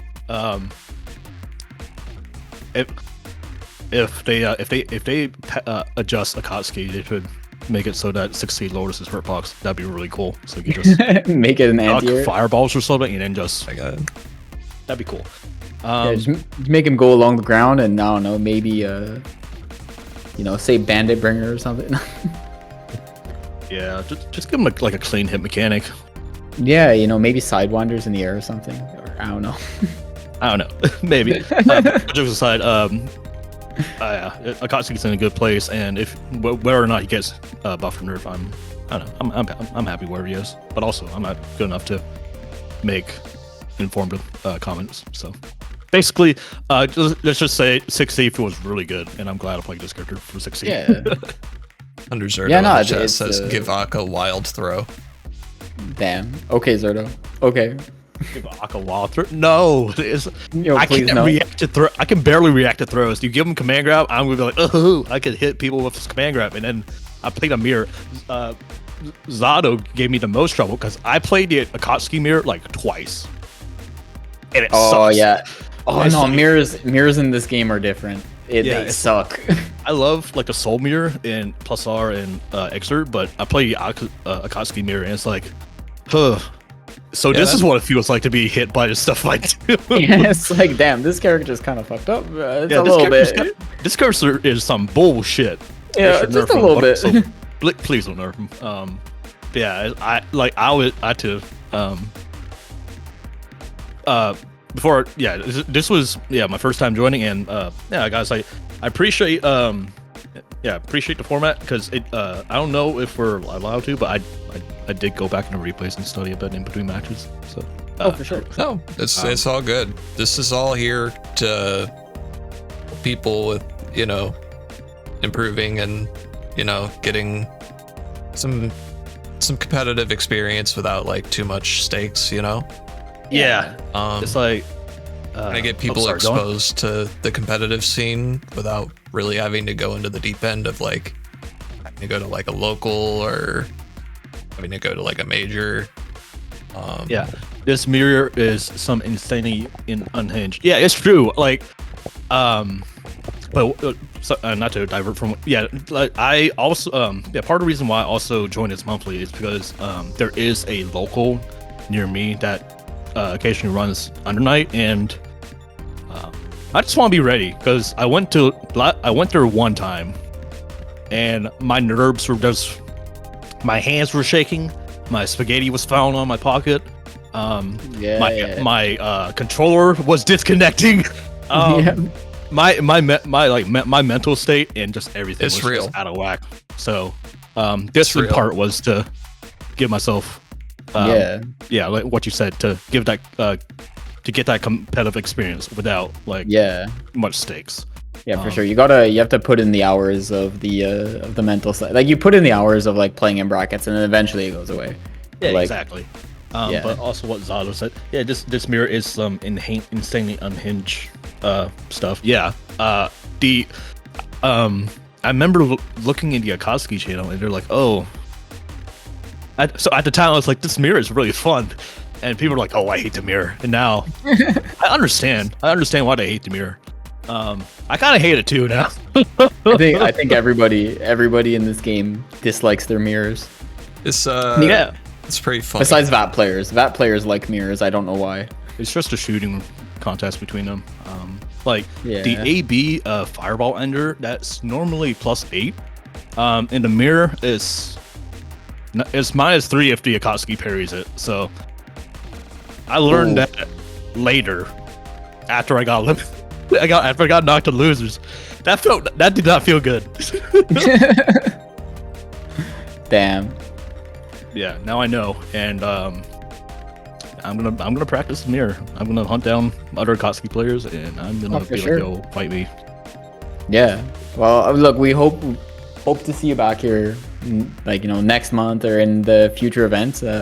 This was one. I think this was. I mean, I was gonna say it was a quieter monthly, but we still had a decent number of players pull up. It's just most of the people who are normally the top 8s. We had some busy. notable absences from some heavy hitters. I gotcha. Yeah. Most of the regulars were still good turnout in terms of like number of people signing up, but that's the Go on. What I was gonna say is, so we have like a event structure for UNI2BL. So like, monthly open is like our big monthly tournament, but every 3 months we have what's called a seasonal invitational. Right. Basically, it's gonna be a bracket between the top 8 Danison ranked players, which is like our in-house rankings. Yep. And another 8 spots filled with wild cards from people who place well in the events. Gotcha. Our invitational is coming up this January, and this was like our last real big event before the invitational. So if you want to play against some of them, invitational would be the place to do it. Yeah, for sure. You probably earn yourself a wild card spot. I am very much down because it depends on when it's held, because real life scheduling and everything. But if things line up, I'm ready to throw hands. I gotta keep getting better. I gotta get over this plateau. This plateau is ass. I want to. I hear you. So tentative date for the invitational is January 4th. We picked that to try to. Well, it was like we don't want to like go too deep into January without getting it done. Yep. No, I hear you. We also didn't want to like schedule inside of the holidays too. Yeah. No, for sure. That makes sense. I know that it's the holidays are always a tricky time to plan events around. I know for us, here for locals and planning regionals and stuff like that, there really isn't a good weekend besides the first one of December for planning stuff, because either you're right before or right after Christmas, and it just doesn't work this year. But no, for the invitation is something that I'll be sure looking forward to seeing you along with everyone else. I mean, it's congratulations again on winning the bracket. Yeah, whether you can make it or not, congrats on the first place today. Super impressive. Yeah. Hope to see you in some future events, and hope to see you around. Yeah, for sure. Yeah, I'll definitely be around.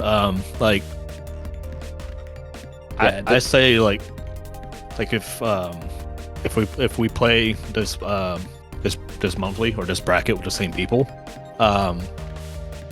like give us a month, and it's not guaranteed I'm gonna win next time. It's some of these matches were super close, and it's like yeah, no, it's there's a lot of things that, and also like for a lot of people, when people are starting off the game and people who take that jump into like trying to decide put the ego aside, be competitive for a little bit, even in the smaller scale of this, which is what this bracket is for, you know. It's as once people take that jump, you know, they get better really quickly. Yep. It's which is the goal. Yeah, exactly. Yeah, that and just exposure to all kinds of different characters. Because again, I said my training partner was a Hilda player, but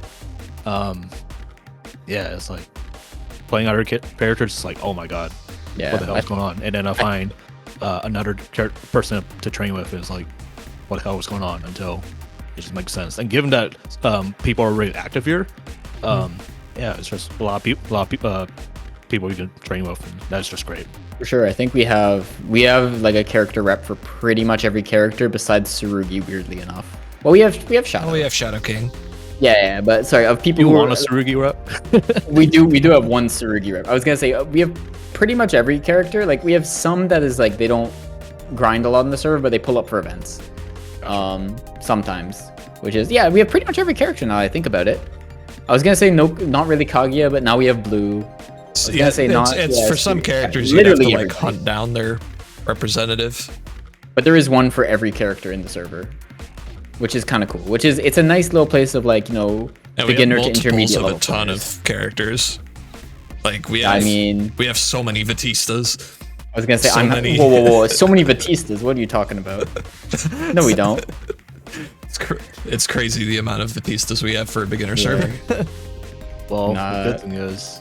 Well, good and bad thing is I don't know how to play against Batista, but you'll be fine. Yeah, you'll be fine. Anyways, it was cool talking with you, Tim. Congrats again on the first place. Yep, thanks so much for hosting this event, and thank you for letting me join. Always a pleasure. Yeah, no, of course. I hope to see you around. Yeah, I'll be around, and hopefully, my matches will be even cleaner, and you will see more 6C combos. Oh yeah, hell yeah! That's all I'm trying to see. I'm trying to see. God, hit me with the bathwaters next time. That's all I need. I'm looking forward to it. I never learned how to do the bathwaters. I get scared because it's not important. Yeah, but I kind of want to now. Exactly. I tried to learn the like the B Tatsu 2B pickup. Yeah. It's like the low 2 frame link. I did it once in training mode, and I never. It's so hard. It's so hard. I hear you on that one. I grinded that one out for a little bit. I was like, oh, you know, I hear Akatsuki's complain about this. I wonder how hard it is. I'm like, all right, yeah, no, I'm good. Yeah, they're like, and then like, squishing Jushichi, yeah. Jushichi does it, yeah. They do it all the time, and it's like, these guys are kind of good at Under Night and Akatsuki, man. Before we close out here, do you have any shout-outs, Tim? Anyone in particular you want to shout out? I do want to shout out the RTFGC, the Rochester Institute of Technology fighting game community, because I just kind of randomly joined their Discord back when I was in college. That was a few years back. But they're really nice, and they've helped me a lot with learning Under Night, because I get frustrated like with learning the game sometimes because of how fucked up some things are, and like but they're really patient, and they've helped me a lot. Also just the main Unicord. The players there, well, the ones I've interacted with at least are pretty chill and very helpful. The character channels are very good generally. Yeah, the Akatsuki very good places channel, to be. They post so many combos and so much tech. It's like, oh, I gotta jot that down. I gotta steal that. Yeah, it's lovely. Yeah, I would not be doing these combos or setups if I did not, if they did not post it. So, shout outs to RTFGC and to the main Unicord, and thank you guys for holding this. That's always a pleasure. Yeah. Before I close out stream here, I do want to shout out everyone that entered. Love you all. Hope you all had a good time. If you're looking to enter some more events, we do have a ladder coming up next Saturday. Very similar to this, except you just queue up within a 2-hour period, and whoever does the best in that makes it to a small single limb bracket. It's sort of a more side event for the server. And then a week after that, we have the beginner monthly. So it'll be like actual like beginners only monthly for people that are, you know, really new to the game and you know may not have their routes down. Still You trying know, to figure stuff out. still trying to figure stuff out. Give people okay, I'll go there with a more you. level playing field. Yeah, it's difficult, but I'm glad you guys are doing something like this because I remember I know some beginners want kind of struggle. Some people don't necessarily want to play someone who's gonna like smoke them 50 to 0, and that's okay. Sometimes it's good to just get your feet in the water, play with other like-minded or similar skill level people, and then slowly work your way up to a point where, all right, I think I'm at a point where I can. I'm willing to fight like insane players and try to derive something from it, or just everyone levels up together. Yep. Besides that, we do have our weekly Danison Brawl. So Brawl's essentially like you can challenge anyone anytime for Danison points. You can do that out just by yourself. Like, hey, who wants to play a Brawl match? We do host weekly Brawl lobbies to try to get people together to play them. It'll be sporadically on when it happens. Usually it's me or one of the other mods. But yeah. Besides that, want y'all to have a wonderful night. We're gonna catch you later. Peace. Yep, Bye. you guys have a wonderful night as well. Thank you so much. Thank you. Peace. Yep. Bye bye.